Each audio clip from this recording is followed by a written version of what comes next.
ਅਦਬ ਸਤਿਕਾਰ ਨਾਲ ਸਭ ਤੋਂ ਪਹਿਲਾਂ ਗੁਰੂ ਫਤਿਹ ਦੀ ਸਾਂਝ ਪਾਈਏ।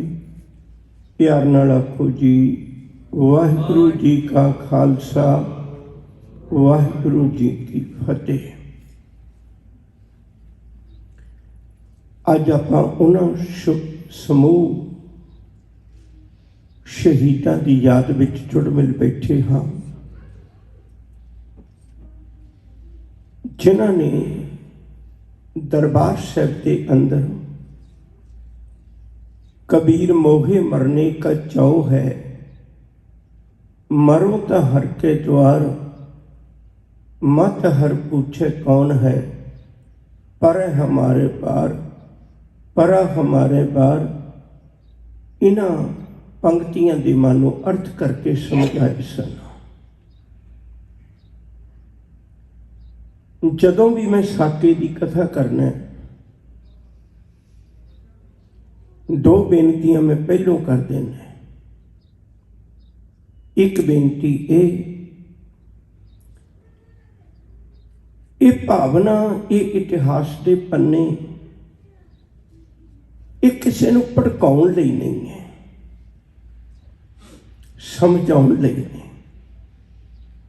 समझिए ते अपनी कौम का भविख सिरजीए उहदे विचों।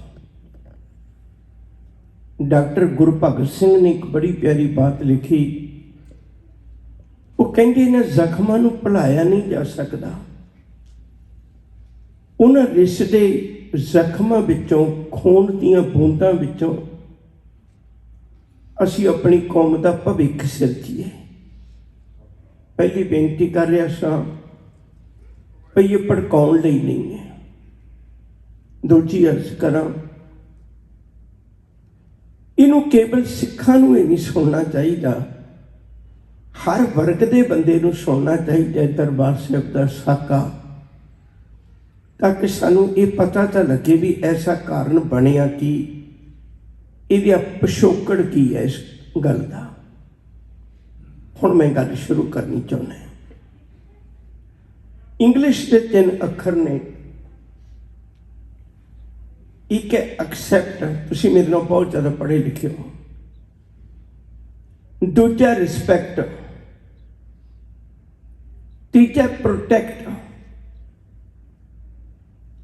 ਜਿਹੜੇ बाकी धर्म ने खास करके जिस नाल साडा बहुता वास्ता पैंदा विपरवादी सोच नाल, एक्सैप्ट का अर्थ होंदा है किसी की होंद नूं स्वीकार करना। वो किसी की होंद नूं स्वीकार नहीं करता। वो कहता एको ही सोच हो गए, उसे दे अधीन होण सारे। मैं कि जाके गल करांगा। दूजी गल है रिस्पैक्ट। और रिस्पैक्ट भी किसी की नहीं करता। उन्हें सिर्फ पूजन वास्ते एको ही बंदा रखिया होया, बाकियां नूं वो अधिकार नहीं दिंदा। तीजी गल है प्रोटैक्ट करना। वो तो ये गल जानते ही नहीं, वो तो सारिਆਂ ਨੂੰ अपने विच मर्ज कर लेंदा है। हुण सिक्खी की है, साडे की मसले ने।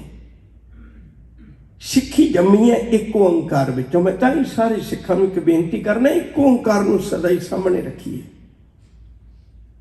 सिक्खी जम्मी है एक ओंकार चों।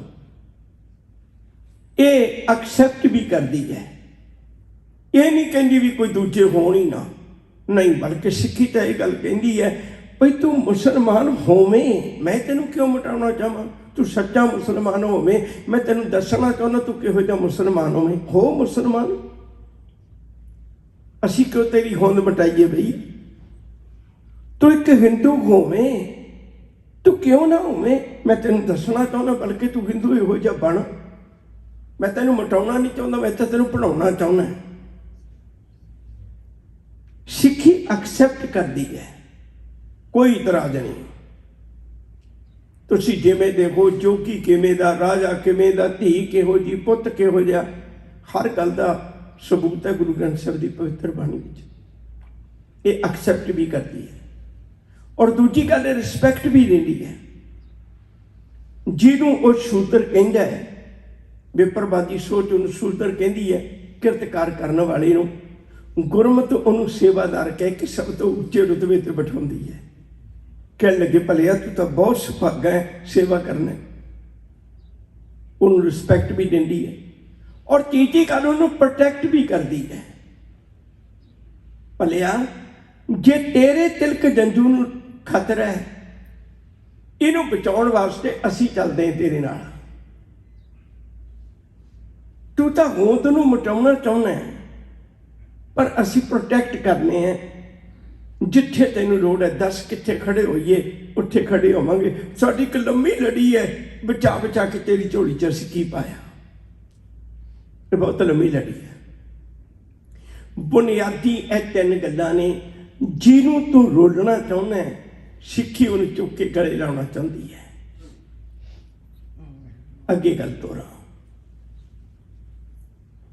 ਲੰਮੇਰੇ ਸਮੇਂ ਤੋਂ ਇਹ ਗੱਲ ਚੱਲਦੀ ਆਈ।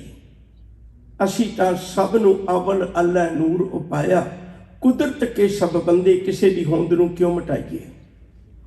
ਰਿਸਪੈਕਟ ਇਸ ਲਈ ਕਰਨੇ ਕਿਉਂਕਿ ਸਭ ਮੈਂ ਜੋਤ, ਜੋਤ ਹੈ ਸੋਏ, ਜਿਸ ਤੇ ਚਾਨਣ ਸਭ ਮੈਂ ਚਾਨਣ ਹੋਏ। ਸਾਰਿਆਂ ਨੂੰ ਪ੍ਰੋਟੈਕਟ ਇਸ ਲਈ ਕਰਨੇ ਹੈ ਕਿਉਂਕਿ ਖਾਲਸਾ ਅਕਾਲ ਪੁਰਖ ਕੀ ਫੌਜ, ਪ੍ਰਗਟਿਓ ਖਾਲਸਾ ਪਰਮਾਤਮਾ ਕੀ ਮੌਜ।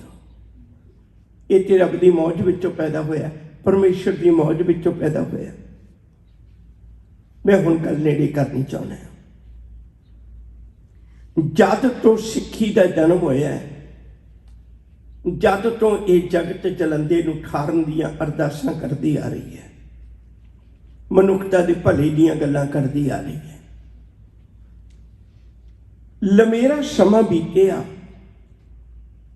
ਗੁਰੂ ਘਰ ਨੇ ਜੋ ਯੋਗਦਾਨ ਦਿੱਤੇ ਉਹ ਤੋਂ ਅਗਲੀ ਗੱਲ ਕਰੀਏ। ਸਿੱਖ ਕੌਮ ਨੇ ਜਿੱਥੇ ਵੀ ਕਿਤੇ ਲੋੜ ਪਈ ਉੱਥੇ ਆਪਣਾ ਆਪਾ ਵਾਰ ਕੇ ਵੀ ਉਸ ਲੋਕਾਂ ਦੀ ਹਿਫਾਜ਼ਤ ਨੂੰ ਮੁੱਖ ਰੱਖਿਆ। ਜੇ ਖੇਤੀ ਪੱਖੋਂ ਦੇਖੋ ਤਾਂ ਮੇਰਾ ਖਿਆਲ ਵੀ ਜਿਤਨਾ ਅਨਾਜ ਪੰਜਾਬ ਨੇ ਪੈਦਾ ਕੀਤਾ ਹੈ ਉਹ ਬਿਨਾਂ ਮਿਹਨਤ ਤੋਂ ਨਹੀਂ ਹੋਇਆ। ਜੇ ਕਿਸੇ ਵੇਲੇ ਲੁੱਟੇ ਜਾਂਦੇ ਹਾਕਮ ਦੇ ਕੋਲੋਂ ਉਹਨਾਂ ਧੀਆਂ ਦੀਆਂ ਚੀਕਾਂ ਸੁਣ ਕੇ ਕਿਸੇ ਨੇ ਛਡਾਇਆ ਤਾਂ ਸਿੱਖ ਬਾਹਾਂ ਸਨ। ਜੇ ਕਿਸੇ ਨੇ ਕਿਸੇ ਜ਼ਖਮਾਂ ਤੇ ਵੀ ਉਸ ਵੇਲੇ ਮੱਲਮ ਲਾਈ ਤਾਂ ਯਾਦ ਰੱਖਿਓ ਉਹ ਗੁਰੂ ਗੋਬਿੰਦ ਸਿੰਘ ਦੇ ਜਾਇਜ਼ ਸਨ। ਹਰ ਗੱਲ ਵਿੱਚ ਉਹਨਾਂ ਨੇ ਅੱਗੇ ਹੋ ਕੇ ਵਕਤ ਪਾਇਆ। ਮੈਂ ਬਾਰ ਬਾਰ ਗੱਲ ਨੂੰ ਸੰਖੇਪ ਕਰਾਂਗਾ, ਉਸ ਤੋਂ ਅੱਗੇ ਚੱਲੀਏ। ਜਦ ਤੋਂ ਇਉਂ ਕਹਿ ਲਈਏ, ਜਦ ਤੋਂ ਗੋਰਿਆਂ ਨੇ ਆ ਕੇ ਰਾਜ ਕੀਤਾ, ਸਭ ਤੋਂ ਪਿੱਛੋਂ ਅਗਰ ਗੁਲਾਮੀ ਡੋਗਰਿਆਂ ਦੇ ਕਾਰਨ ਪਈ ਤਾਂ ਪੰਜਾਬ ਦੇ ਵਾਸੀਆਂ ਨੂੰ ਪਈ। ਸਭ ਤੋਂ ਪਹਿਲਾਂ ਅਗਰ ਆਜ਼ਾਦੀ ਦੀ ਚਿਣਕ ਜਾਗੀ ਤਾਂ ਪੰਜਾਬ ਦੀ ਧਰਤੀ ਤੋਂ ਜਾਗੀ। ਗੋਰਿਆਂ ਨੂੰ ਕੱਢਣ ਦੀ ਗੱਲ, ਆਜ਼ਾਦ ਹੋਣ ਦੀ ਗੱਲ ਉਸ ਤੋਂ ਬਾਅਦ ਵਿੱਚ। ਹੈਰਾਨੀ ਦੀ ਗੱਲ ਹੈ, ਇੰਨੀਆਂ ਕੁਰਬਾਨੀਆਂ, ਇੰਨੀਆਂ ਸ਼ਹਾਦਤਾਂ, ਇਹ ਗੱਲਾਂ ਕਈ ਵਾਰੀ ਦੁਹਰਾਈਆਂ ਜਾ ਚੁੱਕੀਆਂ ਨੇ, ਮੈਂ ਤਾਂ ਇਹਨਾਂ ਨੂੰ ਸੰਖੇਪ ਕਰ ਰਿਹਾ। ਇਹ ਸਭ ਕੁਝ ਦੇ ਕੇ ਜਦੋਂ ਆਪਣੇ ਲਈ ਉਹਨਾਂ ਦੇ ਵਾਅਦਿਆਂ ਨੂੰ ਯਾਦ ਕਰਵਾ ਕੇ ਇੱਕ ਗੱਲ ਮੰਗੀ ਗਈ ਵੀ ਸਾਰੇ ਸੂਬੇ ਬਣਾ ਦਿੱਤੇ, ਸਾਡਾ ਵੀ ਪੰਜਾਬੀ ਸੂਬਾ ਪੰਜਾਬ ਭਾਸ਼ਾ ਦੇ ਨਾਂ ਤੇ ਬਣਾ ਦਿਓ। ਯਾਦ ਰੱਖਿਓ ਸਭ ਤੋਂ ਮਗਰੋਂ ਬਣਾਇਆ ਸਾਰੇ ਬਣ ਗਏ ਸਨ। ਇੱਕ ਇਕੱਲਾ ਗੁਜਰਾਤ ਸੀ ਜਿੱਥੋਂ ਰਾਮ ਲੂ ਨਾਂ ਦਾ ਬੰਦਾ, ਉਹਨਾਂ ਦਾ ਲੀਡਰ ਬੜਾ ਵਫਾਦਾਰ ਸੀ, ਉਹਨੇ ਮਰਨ ਵਰਤ ਰੱਖਿਆ, ਚੜ੍ਹਾਈ ਕਰ ਗਿਆ ਤੇ ਉਹਨੇ ਸੂਬਾ ਲੈ ਲਿਆ ਆਪਣਾ। ਸਾਡੇ ਵਿੱਚੋਂ ਐਸਾ ਨਾ ਹੋ ਸਕਿਆ। ਫਤਿਹ ਸਿੰਘ ਹੋਰੀ ਜਾਂ ਹੋਰਾਂ ਨੇ ਜਿੰਨੀ ਜੱਦੋ ਜਹਿਦ ਕੀਤੀ ਉਹਦੇ ਵਿੱਚੋਂ ਕਾਮਯਾਬੀ ਨਾ ਮਿਲੀ। ਸਮਾਂ ਲੰਘਿਆ, ਫਿਰ ਉਸ ਤੋਂ ਬਾਅਦ ਵਿੱਚ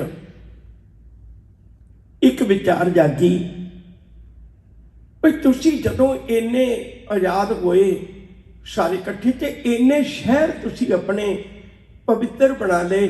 ਸਾਡਾ ਇੱਕ ਅੰਮ੍ਰਿਤਸਰ ਸ਼ਹਿਰ ਜਿਹੜਾ ਹੈ ਉਹਨੂੰ ਪਵਿੱਤਰ ਕਰਾਰ ਦੇ ਦਿਓ। ਅੰਮ੍ਰਿਤਸਰ ਪਵਿੱਤਰ ਕਰਾਰ ਦੇਣ ਦਾ ਅਰਥ ਹੁੰਦਾ ਹੈ ਇਹ ਸਾਡਾ ਜਿੱਥੇ ਸਾਡੀ ਕੌਮ ਦਾ ਧੁਰਾ ਹੈ ਉੱਥੇ ਅਸੀਂ ਚਾਹੁੰਦੇ ਉਹਦੇ ਨੇੜੇ ਤੇੜੇ ਨਸ਼ੇ ਨਾ ਵਿਕਣ, ਉਹ ਨਸ਼ੇ ਬੰਦ ਹੋਣ। ਹੋਰ ਪਵਿੱਤਰ ਸ਼ਹਿਰ ਦਾ ਮਤਲਬ ਕੋਈ ਖਾਸ ਨਹੀਂ ਹੁੰਦਾ, ਉਹ ਤਾਂ ਆਪਣੇ ਆਪ 'ਚ ਪਵਿੱਤਰ ਹੈ। ਵੀ ਉਹ ਸ਼ਹਿਰ ਦੇ ਨੇੜੇ ਤੇੜੇ ਨਸ਼ੇ ਨਾ ਵਿਕਣ, ਕੋਈ ਇਹੋ ਜਿਹੀ ਚੀਜ਼ ਨਾ ਵਿਕੇ ਜਿਹੜੀ ਵਿਵਰਜਿਤ ਹੋਵੇ ਉਸ ਧਰਮ ਦੇ ਲੋਕਾਂ ਲਈ। ਪਰ ਚੇਤੇ ਰੱਖਿਓ ਜਦੋਂ ਇਹ ਗੱਲ ਹੋਈ, ਇੱਕ ਗੱਲ ਮੈਂ ਹੋਰ ਬੇਨਤੀ ਕਰਦੇ ਹਾਂ, ਬਹੁਤ ਵਾਰੀ ਸਾਨੂੰ ਇਉਂ ਲੱਗਦਾ ਵੀ ਕਾਂਗਰਸ ਸਾਡੀ ਦੁਸ਼ਮਣ ਹੈ, ਮਾਫ ਕਰਿਓ ਬਾਕੀ ਵੀ ਸਾਡੇ ਆਪਣੇ ਨਹੀਂ ਆਉਣ। ਉਦੋਂ ਬੀਜੇਪੀ ਵਾਲਿਆਂ ਨੇ ਉਦੋਂ ਜਲੂਸ ਕੱਢੇ ਅੰਮ੍ਰਿਤਸਰ ਸਾਹਿਬ ਦੀ ਧਰਤੀ ਦੇ ਉੱਤੇ, ਔਰ ਉਹਦੇ ਜਲੂਸ ਵਿੱਚ 4 ਨਾਅਰੇ ਲਾਏ ਗਏ ਪ੍ਰਮੁੱਖ ਤੌਰ ਦੇ ਉੱਤੇ। ਉਹ 4 ਨਾਅਰੇ ਸਨ, ਨੱਕ ਤੇ ਮੱਖੀ ਬਹਿਣ ਨਹੀਂ ਦੇਣੀ, ਸਿਰ ਤੇ ਪਗੜੀ ਰਹਿਣ ਨਹੀਂ ਦੇਣੀ। ਦੂਜਾ ਨਾਅਰਾ ਲਾਇਆ ਸੀ ਕੱਛ ਕੜਾ ਕਿਰਪਾਨ ਇनको ਭੇਜੋ ਪਾਕਿਸਤਾਨ। ਤੀਜਾ ਨਾਅਰਾ ਲਾਇਆ ਸੀ ਊੜੀ ਈੜੀ नहीं पढ़ेंगे, जूड़ी जूड़ा काट धरेंगे। असी नहीं उड़ाड़ा पढ़ेंगे, सिर तो जूड़ा भी कट देंगे। चौथा नारा लाया सी सिगरेट बीड़ी पिएंगे शान से जिएंगे। बहुतात जेडे अजोके ने वो 2 गल्लां कई बारी कह दिंदे ने भई ये गल नूं भुल जाओ। बड़ा दुख लगता है जदों ये गल कहते ने 84 नूं भुल जाओ तो बड़ा दुख लगता है। किवें भुल जाइए, तुसीं आप इंसाफ करियो। अज आप सोचो, इस गल नूं विचारियो। दूजी बेनती करन लगा सां, जिहड़ी कौम सरबत दा भला मंगदी होवे, जिहड़ी कौम लंगर विच सब नूं बिठाउंदी होवे, ਜਿਹੜੀ ਕੌਮ ਸੰਗਤ ਵਿੱਚ ਸਭ ਨੂੰ ਬਿਠਾਉਂਦੀ ਹੋਵੇ, ਜਿਹੜੀ ਕੌਮ ਧਾਰਮਿਕ ਸਥਾਨ ਬਣਾਵੇ ਤੇ ਦਰਵਾਜ਼ੇ 4 ਰੱਖੇ, ਜਿਹੜੀ ਕੌਮ ਹੋਕੇ ਲਾਵੇ ਨਾ ਕੋ ਬੈਰੀ ਨਹੀਂ ਬੇਗਾਨਾ, ਜਿਹੜੀ ਕੌਮ ਜੰਗ ਲੜਨ ਆਇਆਂ ਨੂੰ ਵੀ ਪਾਣੀ ਪਿਲਾਵੇ, ਜਿਹੜੀ ਕੌਮ ਉਪਦੇਸ਼ ਵੀ ਉਪਦੇਸ਼ ਚੌਵਰ ਨਾ ਕੋ ਸਾਂਝਾ ਕਹਿੰਦੀ ਹੋਵੇ, ਜਿਹੜੀ ਕੌਮ ਸਾਰਿਆਂ ਨੂੰ ਗਲਵੱਕੜੀਆਂ ਪਾ ਕੇ ਮਿਲਦੀ ਹੋਵੇ, ਉਹ ਕੌਮ ਹਥਿਆਰ ਚੁੱਕ ਕੇ ਤੁਰ ਪਵੇ। ਅੱਤਵਾਦੀ ਕਹਿਣ ਵਾਲਿਓ, ਇਹਨਾਂ ਹਾਲਾਤਾਂ ਦੀ ਕੁੱਖ ਨੂੰ ਫੋਲ ਕੇ ਜ਼ਰੂਰ ਦੇਖਿਓ। ਮੈਂ ਬੇਨਤੀ ਕਰਨ ਲੱਗਾ ਸਾਂ, ਜਦੋਂ ਇਹ ਹਾਲਾਤ ਬਣੇ, ਸਾਰਾ ਕੁਝ ਕੀਤਾ, ਉਦੋਂ ਦਰਬਾਰ ਅੰਮ੍ਰਿਤਸਰ ਦੇ ਲਈ ਪਵਿੱਤਰ ਸ਼ਹਿਰ ਕਰਾਰ ਵਾਸਤੇ ਇੱਕ ਬੇਨਤੀ ਕੀਤੀ। ਉਦੋਂ ਸਾਨੂੰ ਇਹ 4 ਨਾਅਰੇ ਲਾ ਕੇ ਅੰਮ੍ਰਿਤਸਰ ਸਾਹਿਬ ਦੀ ਧਰਤੀ ਉੱਤੇ ਉਹਨਾਂ ਨੇ ਜਲੂਸ ਕੱਢੇ। ਸਿੱਖਾਂ ਫਿਰ ਵੀ ਸਬਰ ਰੱਖਿਆ। मैं कहना धन है गुरु दे चाहे। तुसीं विचार के देखियो, अमृतसर साहिब की धरती के उत्ते 17 घटनावां इहो जिहियां घटियां होईयां ने। अगर कोई भी उन्होंने निरपक्ष बंदा पढ़ लवे, सोच लवे, विचार लवे, हर बंदे का खून खोल जाएगा। मैं विचों रोक के एक गल करन लगा, जदों लोगों ने अत दी ये गल फैलाई हुई सी, बाबा जरनैल सिंह, संत जरनैल सिंह अतवादी है, उदों सुब्रमणियम उन्होंने मिलन आए सन ते उन्होंने विचारों की सांझ करके उन्हें पहली गल ये कही सी, कह लगे जे संत जरनैल सिंह अतवादी है तो सब तो पहला अतवादी मैं होवांगा। मैं उन्होंने वड्डा अतवादी हाँ। जिहड़ियां मंगां उन्हां दियां ने उहदे विचों एक भी अजिही नहीं है। मैं बेनती करके उत्थे वापस चला। नंबर 1, तुहानूं वक्त मिलिया चाटी पिंड तो लैके लक्ष्मण चौक तक सुखमनी साहिब के पन्ने पाड़ के सुट्टे गए, गुटके के पन्ने पाड़ के सुट्टे गए। धन गुरु के सिख जिन्हां ने उस वेले बर्दाश्त किया। फिर चेते रखियो, दरबार साहिब के अंदर सिगरट बीड़ियां सिट के प्रकारमा दे विच अंदर पोस्टर लाए गए, सिगरट बीड़ी पिएंगे शान से जिएंगे। धन ने गुरु के सिख जिन्हां फिर भी साफ किया, पर इहो जी कोई गल ना की। ਤੇ ਕਈ ਮੰਦਿਰਾਂ ਦੇ ਵਿੱਚ ਗਾਵਾਂ ਦੀਆਂ ਪੂਛਾਂ ਤੇ ਸਿਰ ਵੱਢ ਕੇ ਸੁੱਟੇ ਗਏ ਤੇ ਉੱਥੇ ਸਿੱਖਾਂ ਦੇ ਪੋਸਟਰ ਲਾਏ ਗਏ ਵੀ ਇਹ ਕੰਮ ਇਹਨਾਂ ਨੇ ਕੀਤਾ ਹੈ। ਸਿੱਖ ਨਾ ਤੇ ਗਾਂ ਨੂੰ ਮਾਂ ਮੰਨਦਾ ਹੈ, ਇੱਕ ਪਸ਼ੂ ਬਰਾਬਰ ਦਰਜਾ ਦਿੰਦਾ ਹੈ। ਜੋ ਮੱਝਾਂ ਨੂੰ ਨਹੀਂ ਮਾਰਦਾ ਉਹ ਗਾਵਾਂ ਨੂੰ ਵੀ ਨਹੀਂ ਮਾਰਦਾ। ਸਾਡਾ ਕੋਈ ਵਾਸਤਾ ਨਹੀਂ ਇਹਦੇ ਨਾਲ। ਇੱਕ ਨਹੀਂ, ਇਹੋ ਜਿਹੀਆਂ ਅਣਗਿਣਤ ਘਟਨਾਵਾਂ, ਕਿੰਨੀਆਂ ਘਟਨਾਵਾਂ ਜਿਹੜੀਆਂ ਨੇ ਉਸ ਗੱਲ ਨਾਲ ਵਰਤੀਆਂ, ਪਰ ਗੁਰਸਿੱਖਾਂ ਨੇ ਸਬਰ ਰੱਖਿਆ। ਆਖਰ ਉਹ ਵਕਤ ਬਣਿਆ ਜਦੋਂ 1977 ਦੇ ਵਿੱਚ ਸੰਤ ਜਰਨੈਲ ਸਿੰਘ ਜੀ ਟਕਸਾਲ ਦੇ ਮੁਖੀ ਬਣੇ। ਪਹਿਲੇ ਮੁਖੀ ਐਕਸੀਡੈਂਟ ਦੇ ਦਰਮਿਆਨ ਚੜ੍ਹਾਈ ਕਰ ਗਏ। ਹੁਣ ਇਹਨਾਂ ਦੇ ਸਾਹਮਣੇ ਕੌਮ ਦਾ ਦੁਖਾਂਤ ਸਾਹਮਣੇ ਆਇਆ। ਪਹਿਲਾਂ ਇੱਕ ਸ਼ਮਨ ਬੰਦਗੀ ਵਾਲਾ ਜੀਵਨ ਹੈ, ਪਰ ਜਦੋਂ ਹੁਣ ਕਿਸੇ ਸੰਸਥਾ ਦੇ ਮੁਖੀ ਬਣਨੇ ਹੈ ਤੇ ਉਦੋਂ ਕੌਮੀ ਹਾਲਾਤ ਸਾਹਮਣੇ ਆਏ। ਹੈਰਾਨ ਹੋਏ, ਭਈ ਇਤਨੇ ਲੰਮੇ ਸਮੇਂ ਤੋਂ ਇੰਨੀਆਂ ਕੁਰਬਾਨੀਆਂ ਦੇ ਕੇ ਇੰਨਾ ਕੁਛ ਮੰਗਦੇ ਆ ਰਹੇ ਹੋ ਤੇ ਇਹ ਕੁਛ ਵੀ ਦੇਣ ਨੂੰ ਤਿਆਰ ਨਹੀਂ। ਉਦੋਂ ਉਹਨਾਂ ਨੇ ਵਿਚਾਰ ਕੀਤੀ ਵੀ ਨਹੀਂ ਸੱਜਣੋ, ਸਾਨੂੰ ਇਸ ਗੱਲ ਲਈ ਹੁਣ ਸੋਚਣਾ ਵੀ ਚਾਹੀਦਾ ਵੀ ਮੇਰਾ ਮੰਗ ਕੇ ਗੁਜ਼ਾਰਾ ਨਹੀਂ ਹੋਣਾ। ਇੱਕ ਪਲ ਮੈਂ ਰੁਕਣ ਲੱਗਾ, ਗੱਲ ਇੱਥੋਂ ਹੀ ਸ਼ੁਰੂ ਕਰਾਂਗਾ। ਬੜੀ ਤਵੱਜੋ ਦੇ ਕੇ ਸਮਝਿਓ ਮੇਰੀ ਬੇਨਤੀ, ਬਹੁਤ ਤਵੱਜੋ ਦੇ ਕੇ। ਲੰਮੇਰਾ ਸਮਾਂ ਹਾਕਮ ਇਹ ਸੋਚਦਾ ਰਿਹਾ ਭਈ ਮੈਂ ਸਿੱਖਾਂ ਨੂੰ ਖਤਮ ਕਿਵੇਂ ਕਰਾਂ।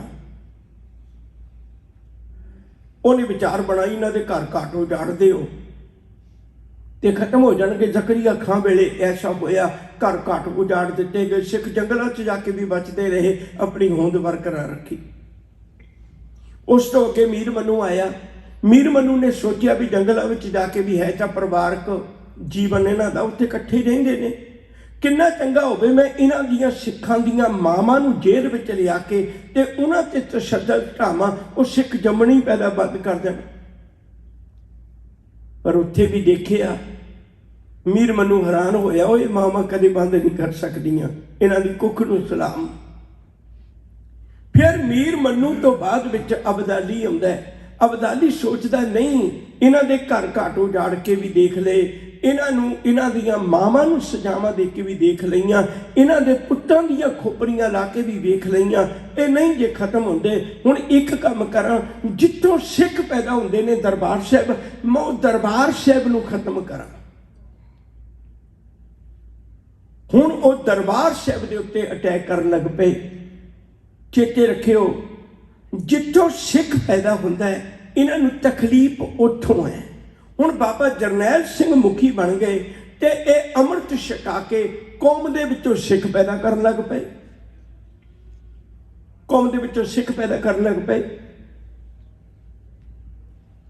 ਇੱਕ ਕਿਤਾਬ ਲਿਖੀ ਹੋਈ ਹੈ ਭਿੰਡਰਾਂ ਵਾਲੇ ਦੇ ਆਖਰੀ 6 ਦਿਨ, ਤੁਸੀਂ ਪੜ੍ਹ ਕੇ ਦੇਖੋ। ਇੱਕ ਛੋਟਾ ਜਿਹਾ ਬੱਚਾ ਆਪਣੇ ਮਾਂ ਬਾਪ ਨਾਲ ਆਇਆ ਤੇ ਸੰਤ ਜਰਨੈਲ ਸਿੰਘ ਹੋਰਾਂ ਚੁੱਕ ਕੇ ਗੋਦੀ 'ਚ ਆਪਣੇ ਕੋਲ ਬਿਠਾ ਲਿਆ। ਕੋਲ ਬਿਠਾ ਕੇ ਉਹਨੂੰ ਪਿਆਰ ਨਾਲ ਪੁੱਛਦੇ ਨੇ, ਕਹਿਣ ਲੱਗੇ ਤੂੰ ਕੌਣ ਹੈ? ਉਹ ਬੱਚਾ ਜ਼ੁਬਾਨੋਂ ਕਹਿੰਦਾ ਮੈਂ ਸੱਚਵਾਦੀ। ਛੋਟਾ ਜਿਹਾ ਬੱਚਾ ਹੈ, ਕਹਿੰਦਾ ਮੈਂ ਸੱਚਵਾਦੀ।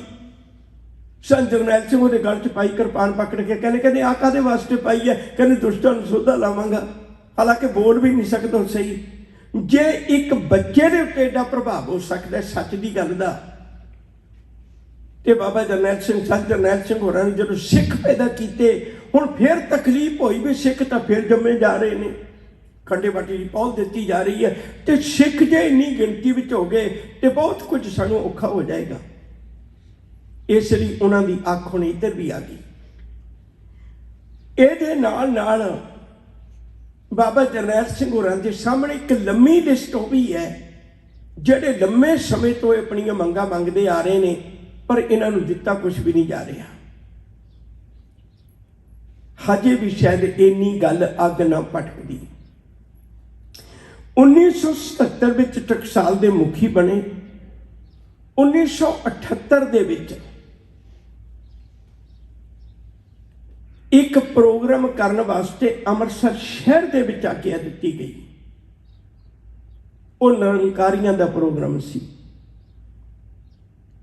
ਸਾਨੂੰ ਕੋਈ ਇਤਰਾਜ਼ ਨਹੀਂ ਕਿਸੇ ਨਾਲ। ਮੈਂ ਬਾਰ-ਬਾਰ ਬੇਨਤੀ ਕਰਨਾ, ਇਤਰਾਜ਼ ਉਦੋਂ ਹੈ ਜਦੋਂ ਸਾਡੇ ਗਲਾਂ ਨੂੰ ਹੱਥ ਪਾਉਣ ਦੀ ਕੋਸ਼ਿਸ਼ ਕਰਦੇ ਨੇ। ਉਹਨਾਂ ਵਿੱਚੋਂ ਨਿਰੰਕਾਰੀ ਅਵਤਾਰ ਸਿਉਂ ਉਹਨੇ ਇੱਕ ਗ੍ਰੰਥ ਲਿਖਿਆ ਅਵਤਾਰ ਬਾਣੀ, ਤੇ ਉਹਦੇ ਵਿੱਚ ਇਹੋ ਜਿਹੀਆਂ ਗੱਲਾਂ ਲਿਖੀਆਂ ਅੱਜ ਤੱਕ ਜਿਤਨੇ ਹੋ ਗੁਜ਼ਰੇ ਨੇ ਆਪਣਾ ਆਪ ਨਾ ਪਾ ਸਕੇ। ਰਾਮ ਰਹੀਮ ਤੇ ਨਾਨਕ ਵਰਗੇ ਖੁਦ ਵੀ ਭੇਦ ਨਾ ਜਾਣ ਸਕੇ। ਬਹੁਤ ਐਸੇ ਗੱਲਾਂ ਜਿਹੜੀਆਂ ਨੇ ਆਪਾਂ ਉਹਨਾਂ ਨੂੰ ਬਹੁਤਾ ਡਿਸਕਸ ਨਹੀਂ ਕਰਨਾ। ਤੇ ਇਸੇ ਅਵਤਾਰ ਇਹ ਤੋਂ ਅੱਗੇ ਗੁਰਬਚਨ ਉਹਨੇ ਹੱਦ ਲਾ ਦਿੱਤੀ। ਇਸੇ ਅਵਤਾਰ 'ਚ ਉਹਨੇ 7 ਸਿਤਾਰੇ ਸਾਜੇ।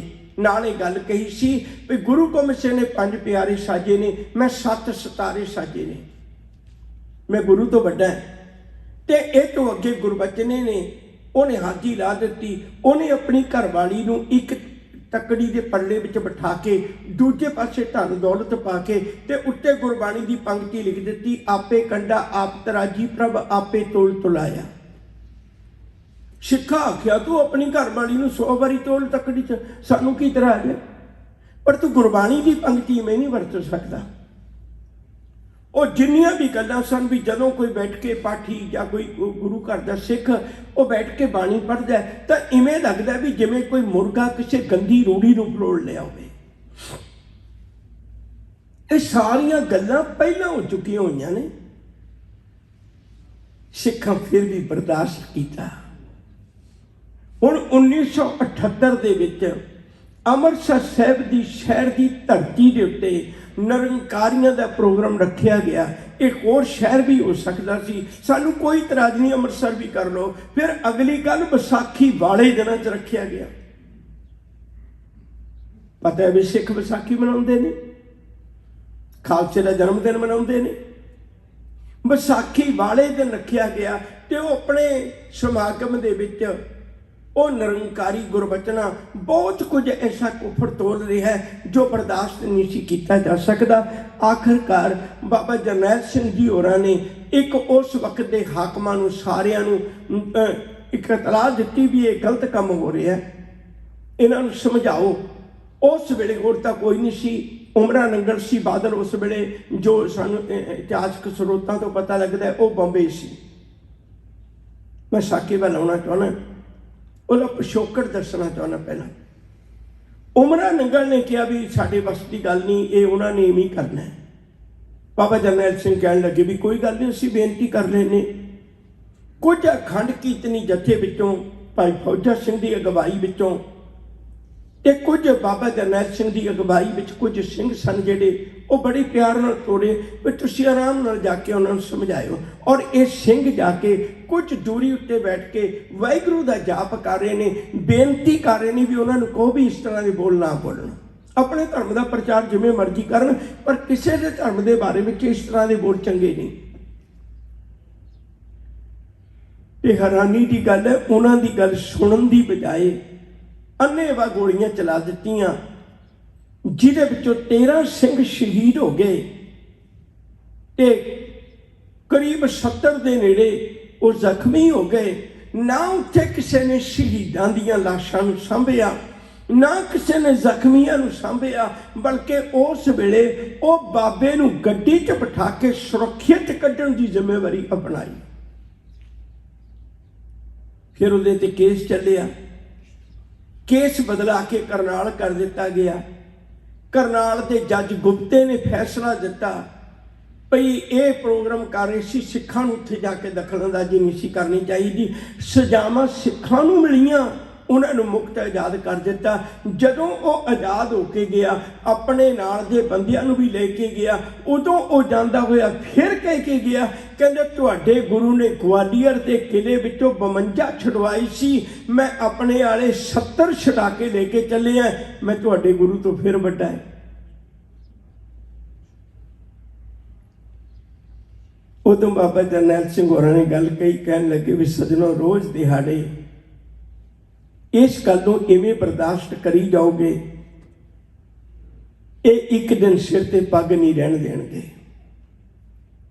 ऐलान होया भाई रणजीत सिंह होरां ने उहदे डेरे विच जाके ड्यूटी की, मिस्त्री दी तरखान दी, समा पा के हौली हौली बाहरों गन दे पाट लिजा के ते आखिर एक दिन उन्होंने सोधा लाया।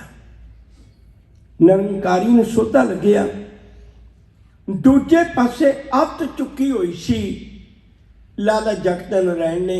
उस वेले इहदा अखबार सी जगबाणी, पर इहनूं सारे सिख अगबाणी ही कहंदे सन। इहनूं भी ਸਿੰਘਾਂ ने सोधा ला दिता। हुण इन्हां दोनों दे केस सन जिहड़े ਉਹ बाबा जरनैल सिंह दे पा दिते जम्मे। बाबा जरनैल सिंह होरां नूं गिरफ्तार कर लिया। सारी तफ्तीश की, जदों बिल्कुल कुछ ना मिलिया ते आखिरकार बरी कर दिता गया।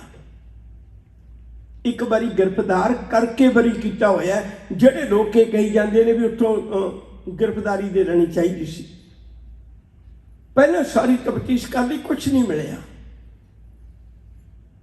आखिर इस तो बाद 1982 विच एक मोर्चा लगता है। मैं थोड़ा जिहा इत्थे रुकण लगा। देखो कैसी अजीब कहानी है।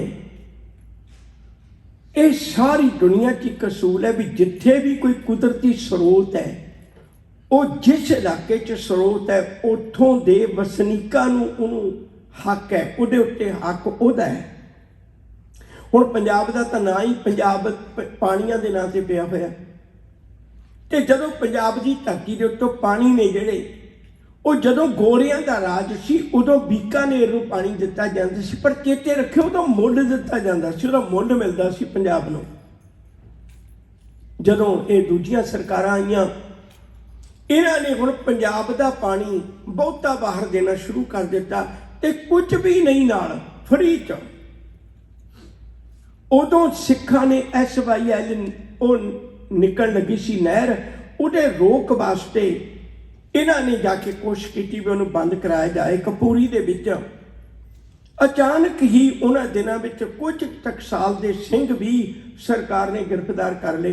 उन्हां नूं छडाउण वास्ते बाबा जरनैल सिंह होरां ने भी मोर्चा ला लिया ते इधरले पासे पानी की वंड नूं रोकण वास्ते अकालियां ने भी मोर्चा ला लिया। पर उन्हां दीयां झूठियां गल्लां दे विच दम नहीं सी ते वो जिहड़ा मैं इक्को ही बयान की गल कर सकांगा, सिर्फ एक बयान की गल। जदों मोर्चा लग्या, लौंगोवाल ने एक स्पीच दी, कहण लगे भी मैनूं लगदा है सानूं पंजाब दे विचों एक घर विचों एक बंदा गिरफ्तारी देण वास्ते जाना चाहिए, मोर्चा तां कामयाब होएगा। उन्हें अद्धे पौने घंटे स्पीच दी, कई कुछ उन्हें बयान किया, विचों ये गल कही जिहड़ी खास सी। बाबा जरनैल सिंह होरां नूं कहा भी तुसीं भी बोलो। बाबा जरनैल सिंह होरी हस के कहण लगे बई लौंगोवाल जी तुसीं अपनी गल 'च दम रखो, तुसीं तां इह कहिंदे हो ना भी एक घर चों एक बंदा गिरफ्तारी देगा।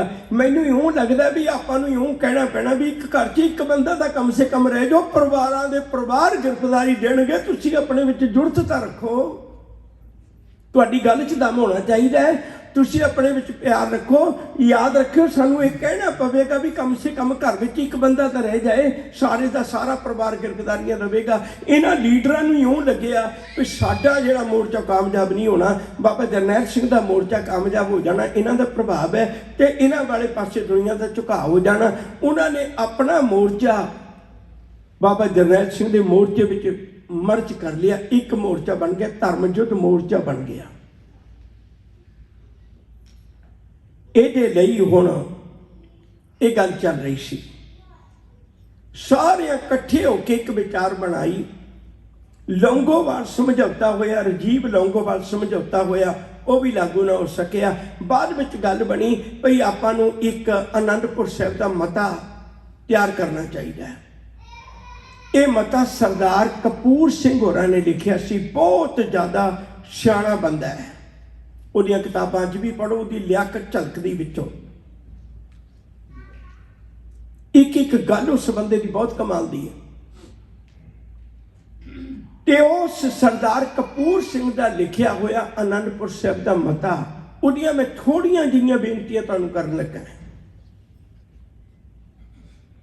ਪ੍ਰਮੁੱਖ ਤੌਰ ਤੇ ਕੁਝ ਮੰਗਾਂ ਨੇ ਜਿਹੜੀਆਂ ਅੱਜ ਵੀ YouTube ਤੇ ਤੁਸੀਂ ਦੇਖ ਪੜ੍ਹ ਸਕਦੇ ਹੋ। ਉਹ ਚੋਂ ਪਹਿਲੀ ਮੰਗ ਸੀ ਭਈ ਜਿਹੜਾ ਇੱਥੇ ਖੁਦ ਮੁਖਤਿਆਰੀ ਦਿੱਤੀ ਜਾਵੇ, ਇੱਕ ਸਟੇਟ ਨੂੰ ਖੁਦ ਮੁਖਤਿਆਰੀ ਦਿੱਤੀ ਜਾਵੇ, ਉਹ ਜਿੱਥੇ ਚਾਹਵੇ ਤੇ ਆਪਣੀ ਫਸਲ ਵੇਚ ਸਕਦਾ ਹੈ ਤੇ ਲਿਜਾ ਸਕਦਾ ਹੈ। ਦੂਜੀ ਗੱਲ, ਪੰਜਾਬ ਦੇ ਪਾਣੀਆਂ ਉੱਤੇ ਪੰਜਾਬ ਦਾ ਹੱਕ ਹੋਣਾ ਚਾਹੀਦਾ ਹੈ। ਤੀਜੀ ਗੱਲ, ਕੋਈ ਵੀ ਧੀ ਭੈਣ ਕਿਸੇ ਥਾਣੇ ਵਿੱਚ ਰਾਤ ਨਹੀਂ ਕੱਟੇਗੀ। ਅਗਰ ਉਹਨੂੰ ਕੋਈ ਅਦਾਲਤ ਸਜ਼ਾ ਦਿੰਦੀ, ਜੇਲ੍ਹ ਵਿੱਚ ਜਾਵੇ, ਗੱਲ ਵੱਖਰੀ ਹੈ, ਪਰ ਉਹ ਥਾਣੇ ਵਿੱਚ ਰਾਤ ਨਹੀਂ ਕੱਟੇਗੀ। ਦੱਸੋ, ਇਕੱਲੇ ਸਿੱਖ ਦੀ ਮੰਗ ਸੀ? ਅਗਲੀ ਗੱਲ, ਜਿਹੜੇ ਲੋਕ ਪੱਕੇ ਤੌਰ ਤੇ ਨਸ਼ੇ ਖਾਂਦੇ ਨੇ ਉਹਨਾਂ ਦਾ ਸਰਕਾਰ ਲਾਇਸੈਂਸ ਬਣਾ ਕੇ ਦੇਵੇ ਤੇ ਉਹਨਾਂ ਨੂੰ ਨਸ਼ਾ ਮਿਲੇ, ਪਰ ਅਸੀਂ ਆਪਣੀਆਂ ਬਾਕੀਆਂ ਪੀੜ੍ਹੀਆਂ ਬਚਾ ਸਕੀਏ ਤੇ ਉਹਨਾਂ ਦੀ ID ਦੇਖ ਕੇ ਨਸ਼ਾ ਦਿੱਤਾ ਜਾਵੇ। ਉਹਨੂੰ ਇਵੇਂ ਨਾ ਨਸ਼ਾ ਦਿੱਤਾ ਜਾਵੇ, ਬਾਕੀ ਸਾਰੀਆਂ ਥਾਵਾਂ ਤੇ ਨਸ਼ੇ ਦੀ ਪਾਬੰਦੀ ਹੋਵੇ। ਹੁਣ ਦੱਸੋ, ਇਹ ਇਕੱਲੇ ਅੱਤਵਾਦੀਆਂ ਦੀ ਗੱਲ ਹੈ? ਇਹ 'ਚ ਕਿਹੜੀ ਤੁਹਾਨੂੰ ਗੱਲ ਝਲਕਦੀ ਹੈ? ਅਗਲੀ ਗੱਲ, ਭਈ ਜਿਹੜੇ ਵਿਦਿਆਰਥੀ ਬਹੁਤ ਲਾਇਕ ਨੇ ਉਹਨਾਂ ਨੂੰ ਵਜ਼ੀਫਾ ਦਿੱਤਾ ਜਾਵੇ। ਜਿਹੜੇ ਵਿਦਿਆਰਥੀ ਬਹੁਤ ਲਾਇਕ ਪੜ੍ਹ ਕੇ ਕਿਸੇ ਡਿਗਰੀਆਂ ਨੂੰ ਹਾਸਲ ਕਰਕੇ ਵਿਹਲੇ ਬੈਠੇ, ਨੌਕਰੀਆਂ ਨਹੀਂ ਮਿਲਦੀਆਂ, ਉਹਨਾਂ ਨੂੰ ਸਰਕਾਰੀ ਭੱਤਾ ਦਿੱਤਾ ਜਾਏ ਤਾਂ ਕਿ ਉਹਨਾਂ ਦੇ ਮਾਂ-ਬਾਪ ਆਤਮ ਹੱਤਿਆ ਕਰਨ ਤੇ ਮਜਬੂਰ ਨਾ ਹੋਣ, ਉਹ ਨੌਜਵਾਨ ਕਿਸੇ ਗਲਤ ਪਾਸੇ ਨਾ ਜਾਣ। ਇਹ 'ਚੋਂ ਕਿਹੜੀ ਮੰਗ ਹੈ ਜਿਹੜੀ ਇਕੱਲੀ ਸਿੱਖਾਂ ਦੀ ਹੈ? ਔਰ ਚੇਤਾ ਰੱਖਿਓ, ਜੇ ਪੰਜਾਬ ਖੇਤੀ ਪ੍ਰਧਾਨ ਸੂਬਾ ਹੈ ਤੇ ਉੱਥੇ ਬਹੁਤੇ ਸਿੱਖ ਨੇ ਜਿਹੜੇ ਖੇਤੀ ਕਰਦੇ ਨੇ, ਖੇਤੀ ਨਾਲ ਸੰਬੰਧਿਤ ਨੇ, ਪਰ ਉੱਥੇ ਇੱਕ ਬਾਬਾ ਜਰਨੈਲ ਸਿੰਘ ਇੱਕ ਮਤਾ ਪਾਸ ਕਰਵਾ ਰਹੇ ਨੇ। ਆਨੰਦਪੁਰ ਸਾਹਿਬ ਦੇ ਵਿੱਚ ਇਹ ਮਤਾ ਹੈ ਵੀ ਜਿਹੜੇ ਛੋਟੇ ਦੁਕਾਨਦਾਰ ਨੇ ਉਹ ਵਪਾਰ ਸੌਖੇ ਢੰਗ ਨਾਲ ਕਰ ਸਕਣ, ਉਹਨਾਂ ਨੂੰ ਚੁੰਗੀ ਮੁਕਤ ਕਰਨਾ ਚਾਹੀਦਾ, ਉਹਨਾਂ ਤੇ ਚੁੰਗੀ ਨਹੀਂ ਲੱਗਣੀ ਚਾਹੀਦੀ। ਕਿਹੜਾ ਅੱਤਵਾਦ ਇਹਦੇ 'ਚ? ਇਹ ਸਾਰੀਆਂ ਮੰਗਾਂ, ਇਹਨਾਂ 'ਚੋਂ ਕੁਛ ਦਾ ਇੱਕ ਮੈਂ ਜ਼ਿਕਰ ਕੀਤਾ, ਤੁਹਾਡੇ ਨਾਲ ਸਾਂਝਾ ਕੀਤਾ। ਬਾਕੀ ਵੀ ਐਸੀਆਂ ਨੇ ਵੀ ਸਾਰੇ ਧਾਰਮਿਕ ਸਥਾਨ ਆਪੋ ਆਪਣੀ ਜਗ੍ਹਾ ਤੇ ਆਜ਼ਾਦ ਹੋਣੇ ਚਾਹੀਦੇ ਨੇ, ਇਤਿਹਾਸਕ। ਹੁਣ ਇਹ ਸਾਰੀਆਂ ਮੰਗਾਂ ਰੱਖ ਕੇ ਤੇ ਜਦੋਂ ਇਹ ਸਰਕਾਰ ਨਾਲ ਗੱਲ ਕੀਤੀ, ਅੱਗੇ ਉਹਨਾਂ ਨੇ ਮੀਡੀਆ ਵਿੱਚ ਇਸ ਢੰਗ ਨਾਲ ਪੇਸ਼ ਕੀਤਾ ਭਈ ਇਹ ਤਾਂ ਇੱਕ ਵੱਖਰਾ ਆਪਣਾ ਦੇਸ਼ ਮੰਗਦੇ ਨੇ। ਅੱਤਵਾਦ ਕਹਿ ਕੇ, ਅੱਤਵਾਦੀ ਕਹਿ ਕੇ ਉਹਨਾਂ ਨੂੰ ਪ੍ਰਚਾਰਿਆ ਗਿਆ। ਸਮਾਂ ਬੀਤਿਆ, ਆਖਿਰਕਾਰ ਜਦੋਂ ਇਹਨਾਂ ਨੇ ਸਿੱਖਾਂ ਦੇ ਭੇਸ ਵਿੱਚ ਕੁਝ ਬੰਦੇ ਬਣਾ ਕੇ ਆਪਣੇ ਤੇ ਉਹ ਭੇਜੇ ਵੀ ਜਿਵੇਂ ਚੱਲਦੀ ਬੱਸ ਵਿੱਚੋਂ ਕਿਸੇ ਹਿੰਦੂਆਂ ਨੂੰ ਲਾ ਕੇ ਤੇ ਉਹਨਾਂ ਨੂੰ ਮਾਰ ਦੇਣਾ। ਤੁਹਾਨੂੰ ਵਕਤ ਮਿਲਿਆ ਕਿਤਾਬ ਪੜ੍ਹਿਓ ਜੇ, ਉਹ ਕਿਤਾਬ ਦਾ ਨਾਮ ਹੈ ਸਾਕਾ 84। ਉਹ 'ਚ ਵੱਖੋ ਵੱਖਰੇ ਵਿਦਵਾਨਾਂ ਦੇ ਲੇਖ ਨੇ। ਉਹਦਾ ਸੰਪਾਦਕ ਹੈ ਪ੍ਰਭ ਸ਼ਰਨਬੀਰ ਸਿੰਘ। ਬੜੀ ਕਮਾਲ ਦੀ ਕਿਤਾਬ ਹੈ, ਤੁਹਾਨੂੰ ਸਾਰਾ ਕੁਝ ਪਤਾ ਲੱਗ ਜਾਏਗਾ। ਇੱਕ ਕਿਤਾਬ ਹੈ ਬਹੁਤ ਅਲੱਗ ਕਿਸਮ ਦੀ ਲਿਖੀ, ਮਾਰਕਸ ਟੱਲੀ ਤੇ ਸਤੀਸ਼ ਜੈਕਬ ਦੀ, ਇੰਦਰਾ ਗਾਂਧੀ ਦੀ ਆਖਰੀ ਲੜਾਈ। ਉਹ 'ਚ ਉਹਨਾਂ ਜ਼ਿਕਰ ਕੀਤਾ ਹੋਇਆ ਹੈ ਵੀ ਕਿਵੇਂ ਕਿਵੇਂ ਸਿੱਖਾਂ ਦੇ ਭੇਸ ਵਿੱਚ ਬੰਦੇ ਬੁਲਾ ਕੇ ਸਿੱਖਾਂ ਨੂੰ ਬਦਨਾਮ ਕਰਨ ਵਾਸਤੇ ਸਾਰਾ ਕੁਝ ਕੀਤਾ ਗਿਆ। ਖੈਰ, ਆਪਾਂ ਅੱਗੇ ਚੱਲੀਏ। ਇਹ ਵੀ ਜਿਹੜੀ ਗੱਲ ਪ੍ਰਗਟ ਕੀਤੀ ਗਈ ਹੈ ਵੀ ਦਰਬਾਰ ਸਾਹਿਬ ਦੇ ਵਿੱਚੋਂ ਕੁਝ ਬੀਬੀਆਂ ਨਿਕਲੀਆਂ ਸਨ, ਦਰਬਾਰ ਸਾਹਿਬ ਦੇ ਵਿੱਚੋਂ ਕੁਝ ਲਾਸ਼ਾਂ ਨਿਕਲੀਆਂ ਸਨ, ਦਰਬਾਰ ਸਾਹਿਬ ਦੇ ਵਿੱਚੋਂ ਕੁਝ ਇੱਕ ਨਸ਼ੇ ਨਿਕਲੇ ਸਨ। ਤੁਹਾਨੂੰ ਵਕਤ ਮਿਲਿਆ, ਇੱਕ ਉਸ ਵੇਲੇ ਦਾ ਬਹੁਤ ਉੱਘਾ ਪੱਤਰਕਾਰ ਹੈ ਚੰਦਰ ਵੈਦਿਆ ਹੈ। ਉਸ ਵੇਲੇ ਦਾ ਬੜਾ ਉੱਘਾ ਪੱਤਰਕਾਰ ਹੈ ਚੰਦਰ ਵੈਦਿਆ ਹੈ। ਉਹਨੂੰ ਪ੍ਰੈਸ਼ਰ ਦਿੱਤਾ ਗਿਆ। ਉਹ ਉਸ ਵੇਲੇ ਦੂਰਦਰਸ਼ਨ ਦਾ ਉਹ ਮੁਖੀਆ ਹੈ, ਪਤਾ ਨਹੀਂ ਉਹਨੂੰ ਕੀ ਕਹਿੰਦੇ ਹੋਣਗੇ, ਡਾਇਰੈਕਟਰ ਕਹਿੰਦੇ ਹੋਣਗੇ ਜਾਂ ਕੁਛ ਵੀ। ਉਸ ਵੇਲੇ ਦਾ ਮੁਖੀ ਹੈ। ਉਹ 'ਤੇ ਪ੍ਰੈਸ਼ਰ ਦਿੱਤਾ ਗਿਆ ਭਈ ਤੂੰ ਇਹ ਦਰਬਾਰ ਸਾਹਿਬ ਦੀਆਂ ਸਾਰੀਆਂ ਖਬਰਾਂ ਰੌਣੀਆਂ ਨੇ। ਉਹ ਆਪਣਾ ਸਮਾਨ ਲੈ ਕੇ ਚਲਾ ਗਿਆ। ਜਦੋਂ ਸੱਚ ਦਿਖਾਉਣ ਲੱਗਿਆ ਉਹਨੂੰ ਉਸੇ ਵੇਲੇ ਬੰਦ ਕਰਵਾ ਦਿੱਤਾ, ਉਹਨੂੰ ਵਾਪਸ ਭੇਜਿਆ। ਪਰ ਉਹਨੇ ਲਿਖਿਆ, ਕਹਿਣ ਲੱਗੇ ਮੇਰੇ ਤੇ ਪ੍ਰੈਸ਼ਰ ਪਾਇਆ ਗਿਆ ਵੀ ਜਿਹੜਾ ਪਾਕਿਸਤਾਨ ਤੋਂ ਆਇਆ ਹੋਇਆ ਨਸ਼ਾ ਪਕੜਿਆ ਗਿਆ ਉਹ ਪ੍ਰਗਟ ਕਰੋ ਵੀ ਦਰਬਾਰ ਸਾਹਿਬ ਦੇ ਵਿੱਚੋਂ ਮਿਲਿਆ। ਚੰਦਰ ਵੈਦਿਆ ਕੁਰਲਾ ਉੱਠਿਆ, ਕਹਿਣ ਲੱਗਿਆ ਸੱਚ ਦਾ ਮੰਦਰ ਹੋਵੇ ਜਿੱਥੇ ਰੱਬ ਦੀਆਂ ਗੱਲਾਂ ਹੁੰਦੀਆਂ ਹੋਣ, ਜਿੱਥੇ ਇਨਸਾਨੀਅਤ ਝੁਕਦੀ ਹੋਵੇ। ਮੈਂ ਉੱਥੇ ਏਡੀ ਵੱਡੀ ਖੇਪ ਨਸ਼ਿਆਂ ਦੀ ਨਹੀਂ ਪਾ ਸਕਦਾ। ਚੰਦਰ ਵੈਦਿਆ ਦੀ ਆਪਣੀ ਲਿਖੀ ਹੋਈ ਗੱਲ ਹੈ। ਉਹ ਪ੍ਰੈਸ਼ਰ ਦੇ ਰਹੀ ਹੈ ਸਰਕਾਰ ਚੰਦਰ ਵੈਦਿਆ ਨੂੰ ਵੀ ਤੂੰ ਲਿਖ, ਇੱਥੋਂ ਉਹ ਬੱਚੀਆਂ ਮਿਲੀਆਂ ਨੇ, ਉਹ ਧੀਆਂ ਮਿਲੀਆਂ ਨੇ ਜਿਨ੍ਹਾਂ ਦੀ ਪੱਤ ਲੁੱਟੀ ਗਈ। ਉਹ ਨਹੀਂ ਸੀ ਐਸਾ, ਨਹੀਂ ਸੀ ਐਸਾ। ਗੱਲ ਅੱਗੇ ਤੋਰਾਂ। ਉਸ ਤੋਂ ਬਾਅਦ ਵਿੱਚ ਗੱਲ ਚੱਲੀ, ਜਦੋਂ ਸਿੱਖਾਂ ਨੂੰ ਵੀ ਮੁਕਤ ਨਾ ਕੀਤਾ ਗਿਆ, ਅਣਗਿਣਤ ਇਹੋ ਜਿਹੇ ਕਾਰਨਾਮੇ ਵਰਤੇ, ਤਾਂ ਦਰਬਾਰ ਸਾਹਿਬ ਦੇ ਅੰਦਰ ਉਹਨਾਂ ਸਿੰਘਾਂ ਦਾ ਵਾਸਾ ਹੈ। ਹੁਣ ਸਾਨੂੰ ਆਮ ਕਰਕੇ ਲੱਗਦਾ ਹੈ ਭਈ ਇਹ ਸ਼ਾਇਦ ਇਹ ਕੁਝ ਦਿਨਾਂ ਦੀ ਗੱਲ ਹੈ। ਨਹੀਂ, ਮੈਂ ਨਾਲ ਦੀ ਨਾਲ ਤਾਂ ਨਾਂ ਲੈ ਰਿਹਾ ਤਾਂ ਕਿ ਪਤਾ ਲੱਗ ਜਾਏ। ਗੁਰਦੇਵ ਸਿੰਘ ਮਾਨ ਉਦੋਂ ਡਿਪਟੀ ਕਮਿਸ਼ਨਰ ਹੈ ਅੰਮ੍ਰਿਤਸਰ ਸਾਹਿਬ ਦਾ। ਇਹ ਉਦੋਂ ਡਿਪਟੀ ਕਮਿਸ਼ਨਰ ਸੀ। ਗੁਰਦੇਵ ਸਿੰਘ ਮਾਨ ਨੂੰ ਕੁਲਦੀਪ ਬਰਾੜ ਇਹ ਇੱਕ ਮੀਟਿੰਗ ਕਰਕੇ ਪੁੱਛਦੇ ਨੇ। ਪਹਿਲਾਂ ਇਸ ਤੋਂ ਕਈ ਮੀਟਿੰਗਾਂ ਹੋਣੀਆਂ।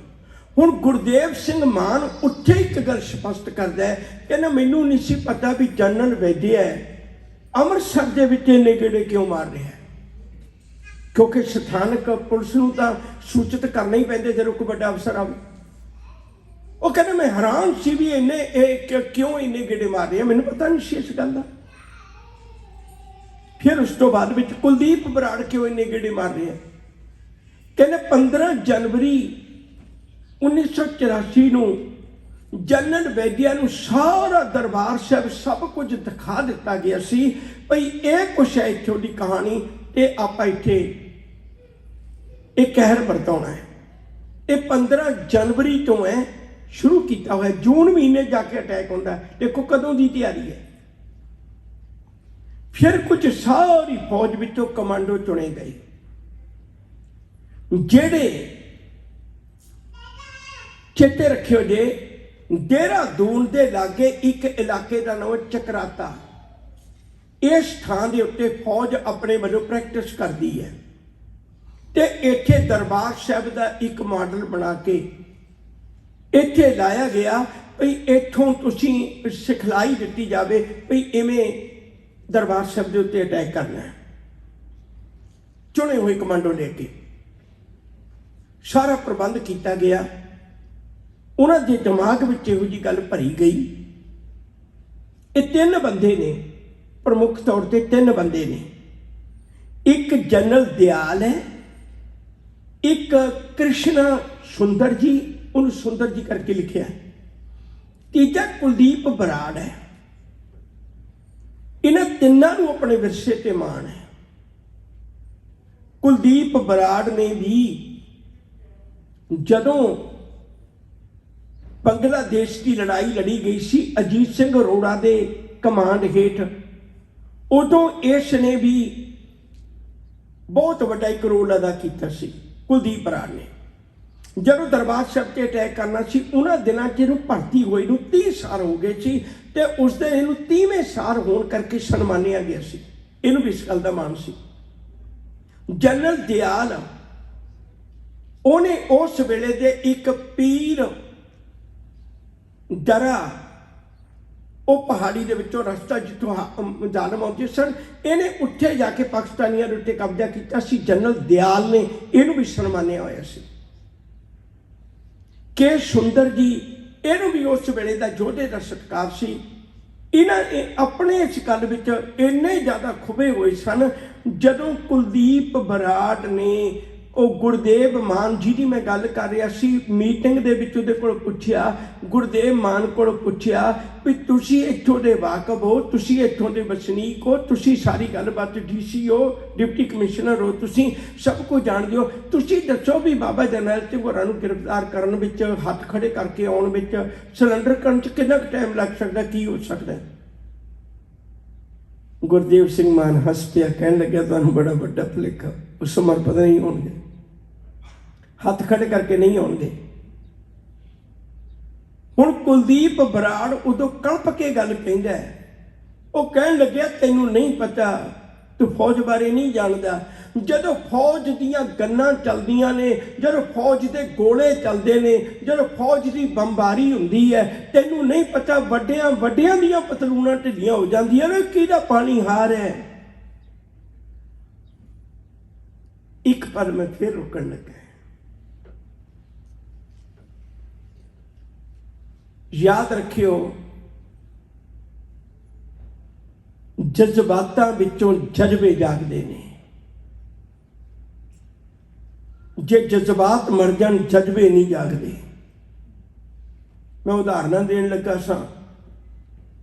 ਜਦੋਂ ਬਾਬਾ ਬੰਦਾ ਸਿੰਘ ਬਹਾਦਰ ਤੁਰਿਆ ਗੁਰੂ ਗੋਬਿੰਦ ਸਿੰਘ ਜੀ ਕੋਲੋਂ ਦੱਖਣ ਤੋਂ, ਉਹਦੇ ਕੋਲ ਨਾ ਫੌਜਾਂ ਨੇ, ਨਾ ਪੰਜਾਬ ਦੀ ਧਰਤੀ ਤੇ ਕੋਈ ਵਾਕਬੀਅਤ ਹੈ, ਨਾ ਉਹਦੇ ਕੋਲ ਹਥਿਆਰ ਨੇ, ਉਹਦੇ ਕੋਲ ਕੁਝ ਵੀ ਨਹੀਂ, ਸਿਰਫ ਗੁਰੂ ਤੇ ਭਰੋਸਾ ਹੈ। ਉਹਨੂੰ ਜ਼ਾਲਮਾਂ ਨੂੰ ਨੱਥ ਪਾਈ ਕਿ ਨਾ ਆ ਕੇ।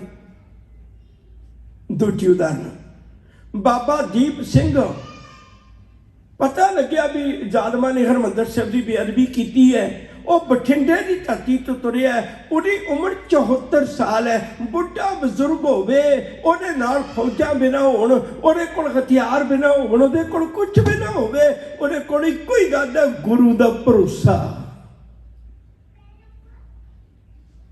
ਹੋਣੀ ਬਾਬਾ ਦੀਪ ਸਿੰਘ ਦੇ ਸਾਹਮਣੇ ਹੱਸੇ, ਤੈਨੂੰ ਕਰਨੇ ਨਾਲ ਯਕੀਨ ਦੇ ਇੱਕ ਵਾਅਦੇ ਦੱਸੇ, ਮੈਂ ਫੜ ਪੂਰ ਲੰਘਾਦਿਆਂ ਸੂਈ ਦੇ ਨੱਕੇ, ਮੈਂ ਬੜੇ ਬਹਾਦਰ ਸੂਰਮੇ ਤਲੀਆਂ ਵਿੱਚ ਝੱਸੇ।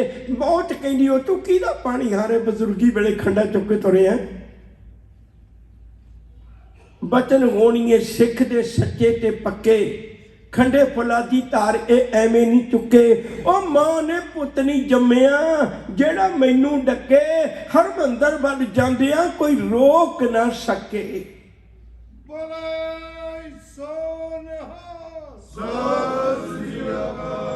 ਪੜ੍ਹਿਓ ਕਦੇ ਬਾਬਾ ਬੰਦਾ ਸਿੰਘ ਬਹਾਦਰ ਦੇ ਕੋਲ ਕੀ ਹੈ? ਗੁਰੂ ਦਾ ਭਰੋਸਾ, ਕੁਛ ਵੀ ਨਹੀਂ। ਉਹ ਗੁਰੂ ਦੀ ਕਿਰਪਾ ਹੈ, ਇਹ ਮਨੁੱਖੀ ਸੋਚ ਨਹੀਂ ਹੈ। ਇਹਨੂੰ ਮਨੁੱਖੀ ਸੋਚ ਨਾਲ ਕਦੇ ਇਹਨੂੰ ਕੰਪੇਅਰ ਨਾ ਕਰਿਓ। ਦੂਜੀ ਗੱਲ, ਬਾਬਾ ਦੀਪ ਸਿੰਘ ਦੀ ਉਦਾਹਰਨ ਦਿੱਤੀ ਮੈਂ। ਤੀਜੀ ਬੇਨਤੀ ਕਰਨੀ ਚਾਹੁੰਦਾ, ਬੜੀ ਤਵੱਜੋ ਦੇ ਕੇ ਸੁਣਿਓ ਜੇ। ਜਦੋਂ ਅਹਿਮਦ ਸ਼ਾਹ ਅਬਦਾਲੀ 30,000 ਦੀ ਫੌਜ ਲੈ ਕੇ ਦਰਬਾਰ ਸਾਹਿਬ ਦੇ ਉੱਤੇ ਅਟੈਕ ਕਰਨ ਗਿਆ, ਅੰਦਰ ਸਿਰਫ 30 ਸਿੱਖ ਨੇ, ਅੰਦਰ ਸਿਰਫ 30 ਸਿੱਖ ਨੇ। ਔਰ ਉਹ ਵਾਰ-ਵਾਰ ਕਹਿੰਦੇ ਵੀ ਤੁਸੀਂ ਹੱਥ ਖੜੇ ਕਰਕੇ ਬਾਹਰ ਆ ਜਾਓ। ਕਹਿੰਦੇ ਨਹੀਂ ਲੜਾਂਗੇ ਜਿੰਨਾ ਚਿਰ। ਉਹ ਕਹਿੰਦੇ ਤੁਸੀਂ 30, ਅਸੀਂ 30,000 ਕਹਿੰਦੇ ਤਾਂ ਕੀ ਹੋਇਆ, ਗੁਰੂ ਸਾਡੇ ਨਾਲ ਹੈ। ਔਰ ਸ਼ਹਾਦਤਾਂ ਦਿੱਤੀਆਂ। ਜਦੋਂ ਆਖਰੀ ਗੁਰਬਖਸ਼ ਸਿੰਘ ਲੀਲ ਜਿਹੜਾ ਜਥੇਦਾਰ ਹੈ, ਜਦੋਂ ਉਹਦੀ ਵਾਰੀ ਆਈ ਸ਼ਹੀਦ ਹੋਣ ਦੀ, ਉਹ ਬਾਹਰ ਨਿਕਲਿਆ, ਜੂਝਦਾ, ਇੱਕੋ ਹੀ ਗੱਲ ਕਹਿੰਦਾ ਹੱਥ ਚੁੱਕ ਕੇ। ਕਹਿਣ ਲੱਗਿਆ ਗੋਲੀਆਂ ਜਿੰਨੀਆਂ ਮਰਜ਼ੀ ਮਾਰਿਓ, ਪਰ ਮੇਰੀ ਪਿੱਠ ਵਿੱਚ ਗੋਲੀ ਕੋਈ ਨਾ ਜੇ ਮਾਰਿਓ। ਕਿਉਂ? ਕਿਉਂਕਿ ਮੇਰੇ ਤੋਂ ਬਾਅਦ ਕੋਈ ਸਿੱਖ ਬਾਕੀ ਨਹੀਂ ਹੈ ਜਿਹੜਾ ਸਾਡੀ ਬਹਾਦਰੀ ਦਾ ਕਿੱਸਾ ਸੁਣਾ ਸਕੇ। ਜੇ ਮੇਰੀ ਪਿੱਠ ਵਿੱਚ ਗੋਲੀ ਵੱਜੀ ਹੋਈ ਤੇ ਮੇਰੀ ਕੌਮ ਦੀ ਬਦਨਾਮੀ ਹੋਵੇਗੀ। ਅਹਿਮਦ ਸ਼ਾਹ ਅਬਦਾਲੀ ਦੇ ਬੰਦੇ ਮੂੰਹ ਚੁੰਗਲੀਆਂ ਦਿੰਦੇ ਨੇ, ਉਹ ਮਰਨ ਲੱਗਿਆ ਵੀ ਚਾਹੁੰਦੇ ਨੇ, ਇਹ ਸ਼ਹੀਦ ਹੋਣ ਲੱਗਿਆ ਵੀ ਚਾਹੁੰਦੇ ਨੇ। ਮੈਂ ਕੌਮ ਦਾ ਵਫਾਦਾਰ ਹੋਵਾਂ, ਮੇਰੀ ਛਾਤੀ 'ਚ ਗੋਲੀਆਂ ਹੋਣ, ਮੇਰੀ ਪਿੱਠ 'ਚ ਗੋਲੀਆਂ ਨਾ ਹੋਣ। ਇਹਨੂੰ ਇੰਨਾ ਗੁਰੂ ਤੇ ਭਰੋਸਾ ਹੈ। ਉਹਨੂੰ ਪੁੱਛੋ ਕਦੇ ਸਾਡਾ ਵਿਰਸਾ ਕੀ ਹੈ। ਇੱਕ ਉਦਾਹਰਨ ਹੋਰ ਦੇਣੀ ਚਾਹੁੰਦਾ, ਇਹਨੂੰ ਵੀ ਤਵੱਜੋ ਦੇ ਕੇ ਸੁਣਿਓ ਜੀ। ਜਦੋਂ ਵੀ ਕਦੇ ਕਿਸੇ ਸਿੱਖ ਨੂੰ ਗੁਰੂ ਤੇ ਭਰੋਸਾ ਹੋ ਜਾਏ, ਫਿਰ ਉਹ ਡਾਮਾਡੋਲ ਨਹੀਂ ਹੁੰਦਾ। ਪੁੱਛਿਓ ਕਦੇ ਕੰਨਾਂ 'ਚ ਖਬਰ ਪੈ ਗਈ ਵੀ ਕੋਈ ਸਿੱਖ ਜਿਉਂਦਾ ਨਹੀਂ। ਗਰਜਾ ਸਿੰਘ ਤੇ ਬੋਤਾ ਸਿੰਘ ਡੰਡਾ ਲੈ ਕੇ ਸੜਕ ਤੇ ਖਲੋ ਗਏ। ਜਿਹੜਾ ਕੋਈ ਆਉਂਦਾ ਜਾਂਦਾ ਉਹਨੂੰ ਕਹਿੰਦੇ ਖਾਲਸੇ ਦਾ ਰਾਜ ਹੋ ਗਿਆ। ਤੁਸੀਂ ਸੋਚ ਕੇ ਦੇਖੋ, ਜਿਹਨਾਂ ਕੋਲ ਹਥਿਆਰ ਬਿਨਾਂ ਹੋਵਣ, ਇਹ ਗੁਰੂ ਦਾ ਭਰੋਸਾ ਸਿੱਖਾ। ਜਿੱਦਣ ਤੇਰੇ ਕੋਲ ਗੁਰੂ ਦਾ ਭਰੋਸਾ ਆ ਗਿਆ ਨਾ, ਗੁਰੂ ਦਾ ਯਕੀਨ ਆ ਗਿਆ ਨਾ, ਇਹ ਸ਼ਹਾਦਤਾਂ ਦੇ ਜਾਮ ਉਹਨਾਂ ਨੂੰ ਨਹੀਂ ਮਿਲਦੇ, ਇਹ ਉਹਨਾਂ ਨੂੰ ਮਿਲਦੇ ਨੇ ਜਿਨ੍ਹਾਂ ਉੱਤੇ ਗੁਰ ਕਿਰਪਾ ਜੇ ਨਰਕੋ ਕੀਨੀ ਤਹਿ ਇਹ ਜੁਗਤ ਪਛਾਨੀ। ਬਾਬਾ ਜਰਨੈਲ ਸਿੰਘ ਨੂੰ ਭਰੋਸਾ ਹੈ ਗੁਰੂ ਦੇ ਉੱਤੇ, ਯਕੀਨ ਹੈ ਗੁਰੂ ਦੇ ਉੱਤੇ। ਉਹਨਾਂ ਸੂਰਮਿਆਂ ਨੂੰ ਯਕੀਨ ਹੈ ਗੁਰੂ ਦੇ ਉੱਤੇ, ਉਹਨਾਂ ਨੂੰ ਗੁਰੂ ਪਿਆਰਾ ਹੈ। ਸਾਡੇ ਵਾਂਗੂ ਨਹੀਂ ਵਿਆਹ ਸ਼ਾਦੀਆਂ ਕਰਾਉਣ ਵਾਸਤੇ ਗੁਰੂ ਰੱਖਿਆ ਹੋਇਆ। ਘਰ ਦੀ ਮੂਰਤ ਕਰਨੀ ਤਾਂ ਗੁਰੂ ਨੂੰ ਲੈ ਕੇ, ਬਾਕੀ ਕਿਸੇ ਦੀ ਲੋੜ ਹੀ ਨਹੀਂ। ਉਹਨਾਂ ਗੁਰੂ ਚਿੱਤ ਮਨ ਚਿੱਤੋਂ ਪਿਆਰਾ ਹੈ। ਮੈਂ ਬੇਨਤੀ ਕਰ ਰਿਹਾ ਸਾਂ, ਆਖਰਕਾਰ ਇਹਨਾਂ ਮੰਗਾਂ ਨੂੰ ਲੈ ਕੇ ਉਹਨੇ ਸੰਘਰਸ਼ ਰੰਭਿਆ ਸੀ। ਕਿਹੜੀ ਮੰਗ ਅੱਤਵਾਦੀਆਂ ਵਾਲੀ ਹੈ? 1 ਜੂਨ ਨੂੰ ਦਰਬਾਰ ਸਾਹਿਬ ਨੂੰ, ਅੰਮ੍ਰਿਤਸਰ ਸਾਹਿਬ ਨੂੰ ਚਾਰੇ ਪਾਸੇ ਤੋਂ ਘੇਰਾ ਪਾ ਲਿਆ। ਇੱਕ ਗੱਲ ਮੈਂ ਭੁੱਲ ਗਿਆ, ਉਹਨੂੰ ਵਿੱਚ ਕਹਿ ਕੇ ਤਾਂ ਕਿ ਤੁਰਾਂਗਾ, ਤਾਂ ਕਿ ਸਾਡੀ ਲੜੀ ਜਿਹੜੀ ਹੈ ਨਾ ਚੰਗੀ ਤਰ੍ਹਾਂ ਸਮਝ ਆ ਜਾਏ। ਕੁਲਦੀਪ ਬਰਾੜ, ਦਿਆਲ ਕ੍ਰਿਸ਼ਨਾ ਸੁੰਦਰ ਜੀ, ਇਹਨਾਂ ਨੂੰ ਤਾਂ ਸਨਮਾਨ ਦਿੱਤਾ ਗਿਆ। ਜਿਸ ਜਨਰਲ ਸੁਬੇਗ ਸਿੰਘ ਨੇ ਬੰਗਲਾਦੇਸ਼ ਬਣਨ ਸਮੇਂ 91,000 ਬੰਦਾ, 91,000, ਮੈਂ ਫਿਰ ਦੁਹਰਾਵਾਂ, 91,000 ਬੰਦਾ ਆਪਣੇ ਹਥਿਆਰ ਛਿੱਟ ਕੇ ਉਹ ਗਰਦਨ ਨੀਵੀਂ ਕਰਕੇ ਖੜਾ ਸੀ। ਜਿਸ ਬੰਦੇ ਦੇ ਅੱਗੇ ਉਹ ਜਨਰਲ ਸੁਬੇਗ ਸਿੰਘ ਜੰਗ ਦੇ ਮੈਦਾਨ ਵਿੱਚ ਮਾਂ ਦੀ ਚਿੱਠੀ ਹੁੰਦੀ, ਪੁੱਤ ਵੇ ਤੇਰਾ ਬਾਪ ਤਰਸਦਾ ਚੜਾਈ ਕਰ ਗਿਆ, ਤੇਰੀਆਂ ਅੱਖਾਂ ਨੂੰ ਦੇਖਦੇ ਆ, ਤੇਰੇ ਰਾਹ ਨੂੰ ਤੱਕਦੇ ਆ, ਤੇਰਾ ਬਾਪ ਚੜਾਈ ਕਰ ਗਿਆ ਤੇ ਤੂੰ ਆ ਨਹੀਂ ਸਕਿਆ ਆਪਣੇ ਬਾਪ ਦੇ। ਉਹਦੇ ਆਖਰੀ ਸਿਸਕੀਆਂ ਲੈਂਦੇ ਆ, ਉਹਦੇ ਆਖਰੀ ਤੋਂ ਅਥਰੂ ਪਹੁੰਚ ਨਹੀਂ ਸਕਿਆ। ਤੈਨੂੰ ਵਕਤ ਮਿਲਿਆ ਪੁੱਤ ਵੇ ਵਾਪਸ ਆਵੀਂ, ਕਿਤੇ ਤੇਰੀ ਮਾਂ ਵੀ ਚੜਾਈ ਨਾ ਕਰ ਜਾਏ। ਉਸ ਵੇਲੇ ਜਨਰਲ ਸੁਬੇਗ ਸਿੰਘ ਨੂੰ ਆਪਣਾ ਬਾਪ ਚੇਤੇ ਨਾ ਆਇਆ। ਉਸ ਵੇਲੇ ਜਨਰਲ ਸੁਬੇਗ ਸਿੰਘ ਨੂੰ ਆਪਣੇ ਮਾਂ ਦੇ ਤਰਲੇ ਚੇਤੇ ਨਾ ਆਏ। ਉਸ ਵੇਲੇ ਜਨਰਲ ਸੁਬੇਗ ਸਿੰਘ ਨੂੰ ਆਪਣਾ ਪਰਿਵਾਰ ਚੇਤੇ ਨਾ ਆਇਆ ਵੀ ਮੈਨੂੰ, ਮੇਰੀ ਅੱਜ ਉਹਨਾਂ ਨੂੰ ਲੋੜ ਹੈ। ਉਹਨੂੰ ਇੱਕੋ ਹੀ ਚੇਤੇ ਆਇਆ, ਮੇਰੇ ਦੇਸ਼ ਨੂੰ ਅੱਜ ਮੇਰੀ ਲੋੜ ਹੈ। ਉਹ ਨਹੀਂ ਆਇਆ। ਆਪਣੇ ਕਿਸੇ ਸਾਥੀ ਨੂੰ ਚਿੱਠੀ ਬਿਨਾਂ ਦਿਖਾਈ, ਕਿਤੇ ਕੋਈ ਮੇਰੀ ਇਹ ਸਿਫਾਰਿਸ਼ ਨਾ ਕਰ ਦੇਵੇ ਮੈਂ ਛੁੱਟੀ ਚਲਾ ਜਾਵਾਂ, ਮੈਂ ਛੁੱਟੀ ਨਹੀਂ ਜਾਣਾ ਚਾਹੁੰਦਾ, ਹਜੇ ਮੇਰੀ ਲੋੜ ਹੈ। ਜਿਹੜਾ ਬਾਪ ਦੇ ਦਰਦ ਨੂੰ ਬੋਝੇ 'ਚ ਛੁਪਾ ਕੇ ਜੰਗ ਦੇ ਮੈਦਾਨ 'ਚ ਲੜ ਰਿਹਾ ਹੈ, ਉਹ ਜਨਰਲ ਸੁਬੇਗ ਸਿੰਘ ਜਿਹਨੇ ਬਚਪਨ ਤੋਂ ਲੋਰੀਆਂ ਸੁਣੀਆਂ ਸੀ। ਭਈ ਤੇਰੇ ਬਜ਼ੁਰਗਾਂ ਵਿੱਚੋਂ ਮਹਿਤਾਬ ਸਿੰਘ ਉਹ ਸੀ ਜਿਹਨੇ ਦਰਬਾਰ ਸਾਹਿਬ ਦੇ ਅੰਦਰ ਸੁੱਖੇ ਉਸ ਮੱਸੇ ਰੰਗੜ ਦਾ ਸਿਰ ਵੱਢਿਆ ਸੀ। ਸੁੱਖਾ ਸਿੰਘ ਮਹਿਤਾਬ ਸਿੰਘ, ਮਹਿਤਾਬ ਸਿੰਘ ਦੇ ਪਰਿਵਾਰ ਵਿੱਚੋਂ ਹੈ ਜਨਰਲ ਸੁਬੇਗ ਸਿੰਘ, ਯਾਦ ਰੱਖਿਓ ਜੀ, ਜਿਹਨੇ ਬਚਪਨ ਤੋਂ ਲੋਰੀਆਂ ਸੁਣੀਆਂ ਸੀ। ਤੇ ਜਦੋਂ ਅੱਜ ਉਹਨੂੰ ਫੌਜ ਵਿੱਚੋਂ ਸਨਮਾਨ ਦੇਣਾ ਸੀ, ਬਾਕੀਆਂ ਨੂੰ ਸਨਮਾਨ ਦਿੱਤਾ। ਜਦੋਂ ਉਹਨੂੰ ਸਨਮਾਨ ਦੇਣ ਦਾ ਮੌਕਾ ਆਇਆ ਤੇ ਉਹਦੇ ਤੇ ਇੱਕ ਐਲੀਗੇਸ਼ਨ ਲਾ ਦਿੱਤਾ, ਉਹਦੇ ਤੇ ਇੱਕ ਦੋਸ਼ ਲਾ ਦਿੱਤਾ ਭਈ ਗੱਡੀਆਂ ਦੀ ਜਦੋਂ ਆਪਸ਼ਨ ਲੱਗਦੀ ਹੈ, ਮਿਲਟਰੀ ਦੀਆਂ ਗੱਡੀਆਂ ਦੀ ਆਪਸ਼ਨ ਲੱਗਦੀ ਹੁੰਦੀ ਹੈ, ਜਿਹੜਾ ਮਰਜ਼ੀ ਬੋਲੀ ਦੇ ਕੇ ਲੈ ਜਾਏ। ਭਈ ਉਦੋਂ ਜਦੋਂ ਆਪਸ਼ਨ ਲੱਗੀ ਤੇ ਜਨਰਲ ਸੁਬੇਗ ਸਿੰਘ ਨੇ ਇੱਕ ਗੱਡੀ ਇਹਨੇ 250 ਰੁਪਈਆ ਘੱਟ ਕੀਮਤ ਦੇ ਕੇ ਲਈ ਹੈ।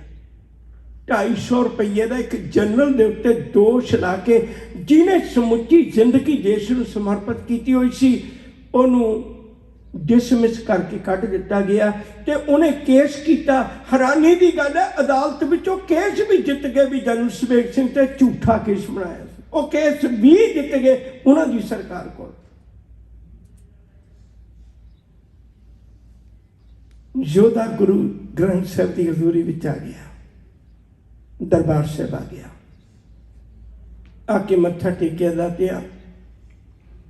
ਬੜੀ ਲੰਮੀ ਚਾਕਰੀ ਕਰ ਲਈ ਉਹਨਾਂ ਲੋਕਾਂ ਦੀ, ਕੁਛ ਨਾ ਮਿਲਿਆ, ਬਦਨਾਮੀ ਮਿਲੀ। ਤੇਰੇ ਵਿਰਸੇ ਨੂੰ ਛੱਡ ਕੇ ਗਿਆ, ਸੱਜ ਵਾਪਸ ਤੇਰੇ ਕੋਲ ਆ ਗਿਆ, ਕਰ ਕਿਰਪਾ। चरणों में आके मत्था टेक के ते किसी नूं कहा भी मैनू किसी योधे नूं मिलाओ। उन्होंने अकाली लीडरां नूं बुलाया ते उन्हां नाल गल्लां बातां कीतियां ते लग्गिया इन्हां दी गल्लां 'च कोई दम नहीं। कहण लगे मैनू किसी होर नूं मिलाओ, बाबा जरनैल सिंह नूं मिलाओ। बाबा जरनैल सिंह नूं मिले, गलवकड़ी पा के मेरे अपना दुख दर्द साझा किया, मैं हुण इस पासे लगना चाहुंदा। बाबा जरनैल सिंह होरां आखिया, कहण लगे तेरा अहुदा जरनैल दा रिहा है, ये मेरा नां जरनैल है। आपां जदों दोवें जरनैल मिल के बैठांगे तो लगता है आने वाला समा कोई चंगा होगा। जनरल सुबेग सिंह की तैयारी की हुई 1 जून को जदों घेरा पाया,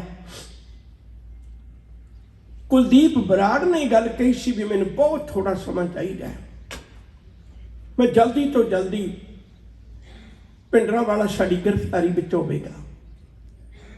याद रखियो प्यार वालिओ, 1 तरीक नूं फौज ने फायरिंग की। जनरल सुबेग सिंह ने अपने बंदियां नूं कहा भी तुसीं किसी ने भी फायरिंग नहीं करनी। अंदरों एक भी फायर का जवाब नहीं आया। क्यों? क्योंकि उन्होंने निशानदेही करनी भी कितों कितों फायरिंग आउंदी है, फिर उन्हें उत्थे उत्थे प्रबंध कर लेना, उन्होंने पता ही ना लग सकिया। वैसे कुलदीप बराड़ ने जसवीर रैणा नाम का बंदा अंदर भेजिया सी जनरल सुबेग सिंह दे कोल भी आप इकट्ठे जंग लड़ते रहे हैं, किड्डी वड्डी गल है, अपनी पुरानी दोस्ती नूं याद कर, तो मैनूं दस दे अंदर की है, मैं हल्का जिहा खड़का दड़का जिहा करके तुहानूं गिरफ्तार कर लांगा।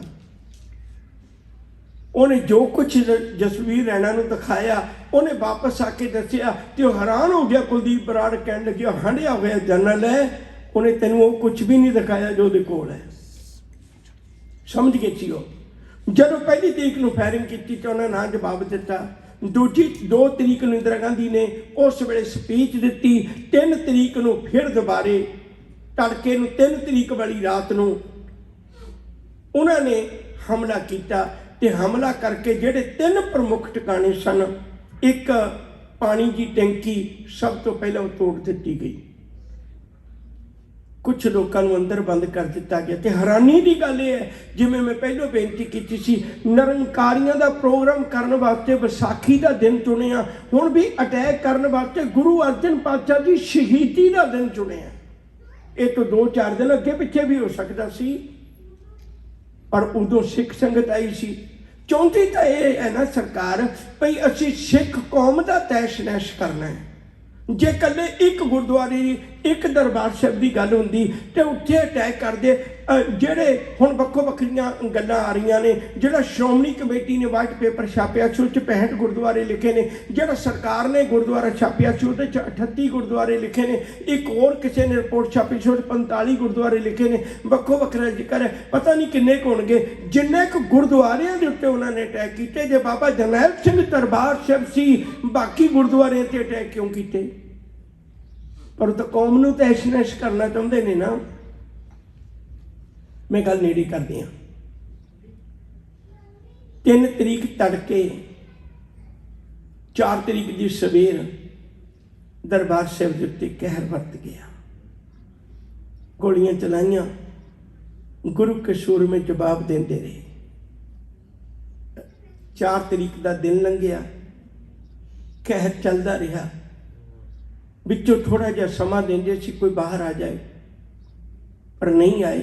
जेड़े कमरे 15 क बंदे आराम नाल बैठ सकते हैं, उन्हें कमरियां 70-70 80-80 बंदे बंद करके बाहरों ताले लाए हुए सी। ते आपनूं ये तो पता होएगा पंजाब की धरती दे विच सब तो गर्म शहर अमृतसर शहर है, सर्दियां च सब तो ठंडा होंदा। जेड़े 70-70 बंदे एक कमरियां च बंद किए हुए ने, 3-3 दिन उन्होंने पानी की घुट भी ना मिली होवे। कई ऐसे सन जेड़े ऐ विच फसे हुए, थले धरती नूं पैर भी ना लग्या, उठी चढ़ाई करके आखिर ना कुछ बनिया। टैंक मंगवाए गए, टैंकां दे नाल जदों 6 तरीक नूं अकाल तख्त साहिब के उत्ते हमला किया गया, कंधा ढट के थले डिगन लग पईयां। बाबा जरनैल सिंह ने उदों कहा, कहंदे सिंघो मेरे बोलों के उत्ते मामा ने पुत भेजे, कई ऐसे सन जिन्हें जवानी बिना वेखी शहीद हो गए। किते कोई गोला वज के कंध डिग जाए तो मैं अंदर ही खत्म हो जा। मैं इहो जी मौत नहीं चाहता, मैं इहो जी मौत नहीं चाहता। हुण मैनू वक्त दिओ, जिन्हां नाल जाना तुहाडी मर्जी, पर मैं हुण बाहर जाके लड़ांगा। याद रखियो, बाबा जरनैल सिंह जी बाहर आए, नाल भाई अमरीक सिंह होरी बाहर आए, ते बाहर आके इन्हां ने जिथे निशान साहब है मीरी पीरी दे लगे हुए, जिथे निशान साहब है उत्थे आके डट के मुकाबला किया। आखिर शहादत का जाम पी गए। मैं एक गल कह के फिर इत्थों जड़ी नूं शुरू करांगा। कुछ समय बाद एक जत्था पाकिस्तान गया। वो जदों गुरुधामां दे दर्शन करके गया, उन्हां दे नाल एक बजुर्ग बड़ा दरवेश जिहा बंदा उन्हां दे नाल फिरदा रहा। बड़ा उन्हां दीयां गल्लां सुने ते उन्हां दे नाल ध्यान नाल देखे।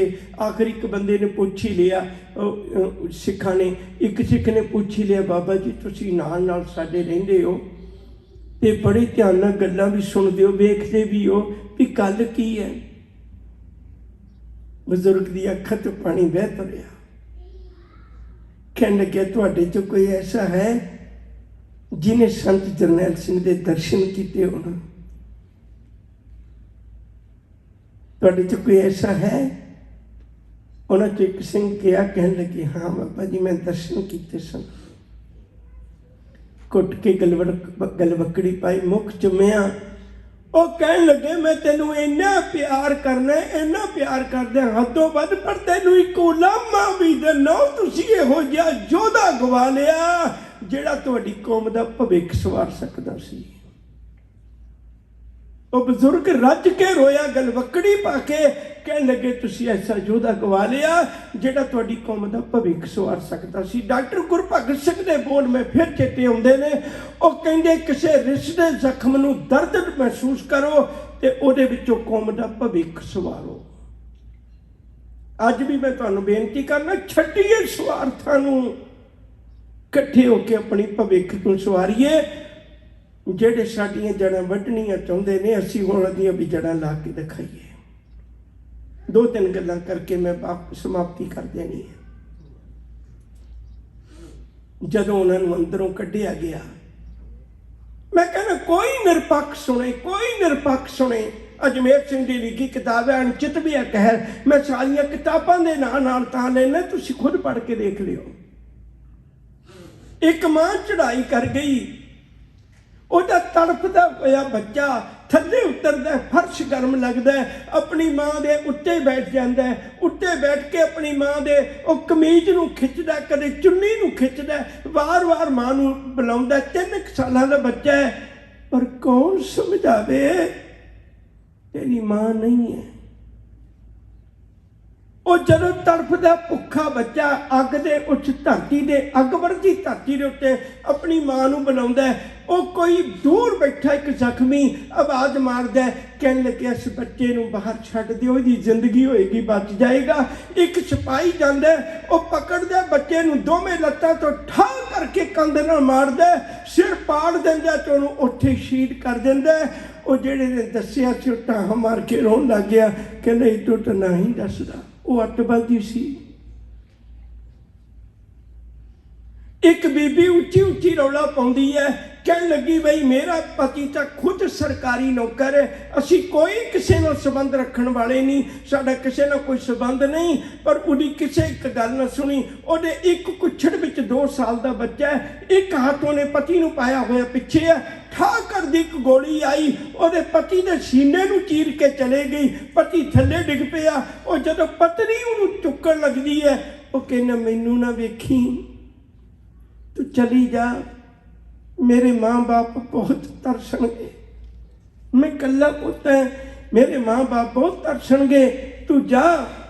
जाके मेरे माँ बापा नूं सांभी, तेरी गोद विच मेरी निशानी है, इनू पाल के वड्डा करके सिख बनाई। वो अपने पति नूं तड़फदियां छड्ड के अपना दुपट्टा अद्धा पाड़ के ओहदे मूँह ते कफन पा के तुरदी है, चंद कदम अगे तुरदी है।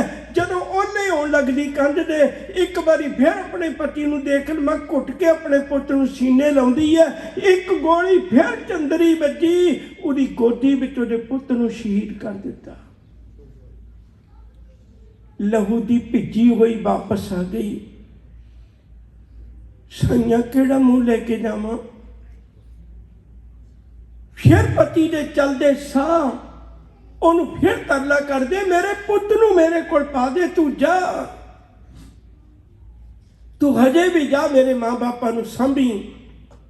ਉਹ ਜਦੋਂ ਫਿਰ ਜਾਣ ਲੱਗਦੀ ਹੈ, ਇੱਕ ਗੋਲੀ ਹੋਰ ਆਈ ਜਿਹੜੀ ਉਹਦੇ ਵੀ ਵੱਜੀ, ਉਹ ਬਾਹਾਂ ਦੇ ਨਾਲ ਘਿਸੜਦੀ ਹੋਈ ਉੱਥੇ ਤੱਕ ਆ ਗਈ ਜਿੱਥੇ ਉਹਦਾ ਪਤੀ ਪਿਆ, ਜਿੱਥੇ ਉਹਦਾ ਪੁੱਤ ਪਿਆ। ਅੱਧੀ ਚੁੰਨੀ ਪਤੀ ਦੇ ਪਾਤੀ, ਅੱਧੀ ਚੁੰਨੀ ਪੁੱਤ ਦੇ ਪਾ ਦਿੱਤੀ। ਤਿੰਨੇ ਜਣੇ ਸ਼ਹਾਦਤ ਦਾ ਜਾਮ ਪੀ ਗਏ। ਕਿਵੇਂ ਭੁੱਲੀਏ?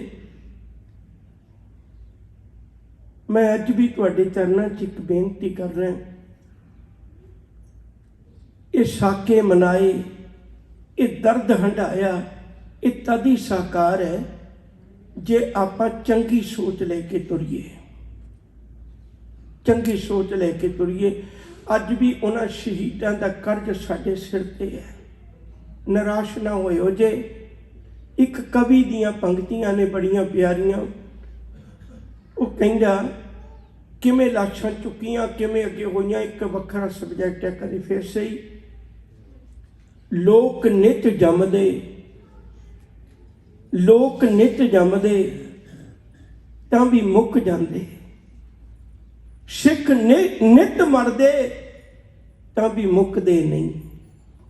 ਲੋਕ ਰੋਜ਼ ਜੰਮਦੇ ਤਾਂ ਵੀ ਮੁੱਕ ਜਾਂਦੇ, ਸਿੱਖ ਨਿਤ ਮਰਦੇ ਤਾਂ ਵੀ ਮੁੱਕਦੇ ਨਹੀਂ। ਬੜੇ ਅਵੱਜੜੇ ਜ਼ਖਮ ਇਸ ਕੌਮ ਖਾਦੇ, ਨਵੇਂ ਹੋਰ ਆ ਜਾਣ ਪਿਛਲੇ ਸੁੱਕਦੇ ਨਹੀਂ। ਲੱਗਣ ਸ਼ਹੀਦਾਂ ਦੀ ਯਾਦ ਵਿੱਚ ਸਦਾ ਮੇਲੇ, ਲੋਕ ਪਾਪੀਆਂ ਦੀਆਂ ਕਬਰਾਂ 'ਤੇ ਥੁੱਕਦੇ ਨਹੀਂ। ਉਹ ਜੇ ਗਿਣ ਕੇ ਗੋਲੀਆਂ ਤੂੰ ਮਾਰਦਾ ਨਹੀਂ, ਲਾਸ਼ਾਂ ਅਸੀਂ ਵੀ ਗਿਣ ਕੇ ਚੁੱਕਦੇ ਨਹੀਂ। ਯਾਦ ਰੱਖੀ ਲੰਮੇ ਸਮੇਂ ਦਾ ਕਰਜ਼ ਤੇਰੇ ਨਾਲ ਹੈ, ਉਹ ਸਿੱਖ ਚੁਕਾਉਂਦੇ ਆ ਰਹੇ ਨੇ। ਕਦੇ ਤਾਂ ਵਕਤ ਆਏਗਾ ਹੀ ਨਾ, ਮੁੱਲ ਪੈਂਦਾ ਸਦਾ ਕੁਰਬਾਨੀਆਂ ਦਾ, ਭਾਵੇਂ ਅੱਜ ਪੈ ਜਾਏ ਭਾਵੇਂ ਕੱਲ ਪੈ ਜਾਏ। ਹੋਈਆਂ ਭੁੱਲਾਂ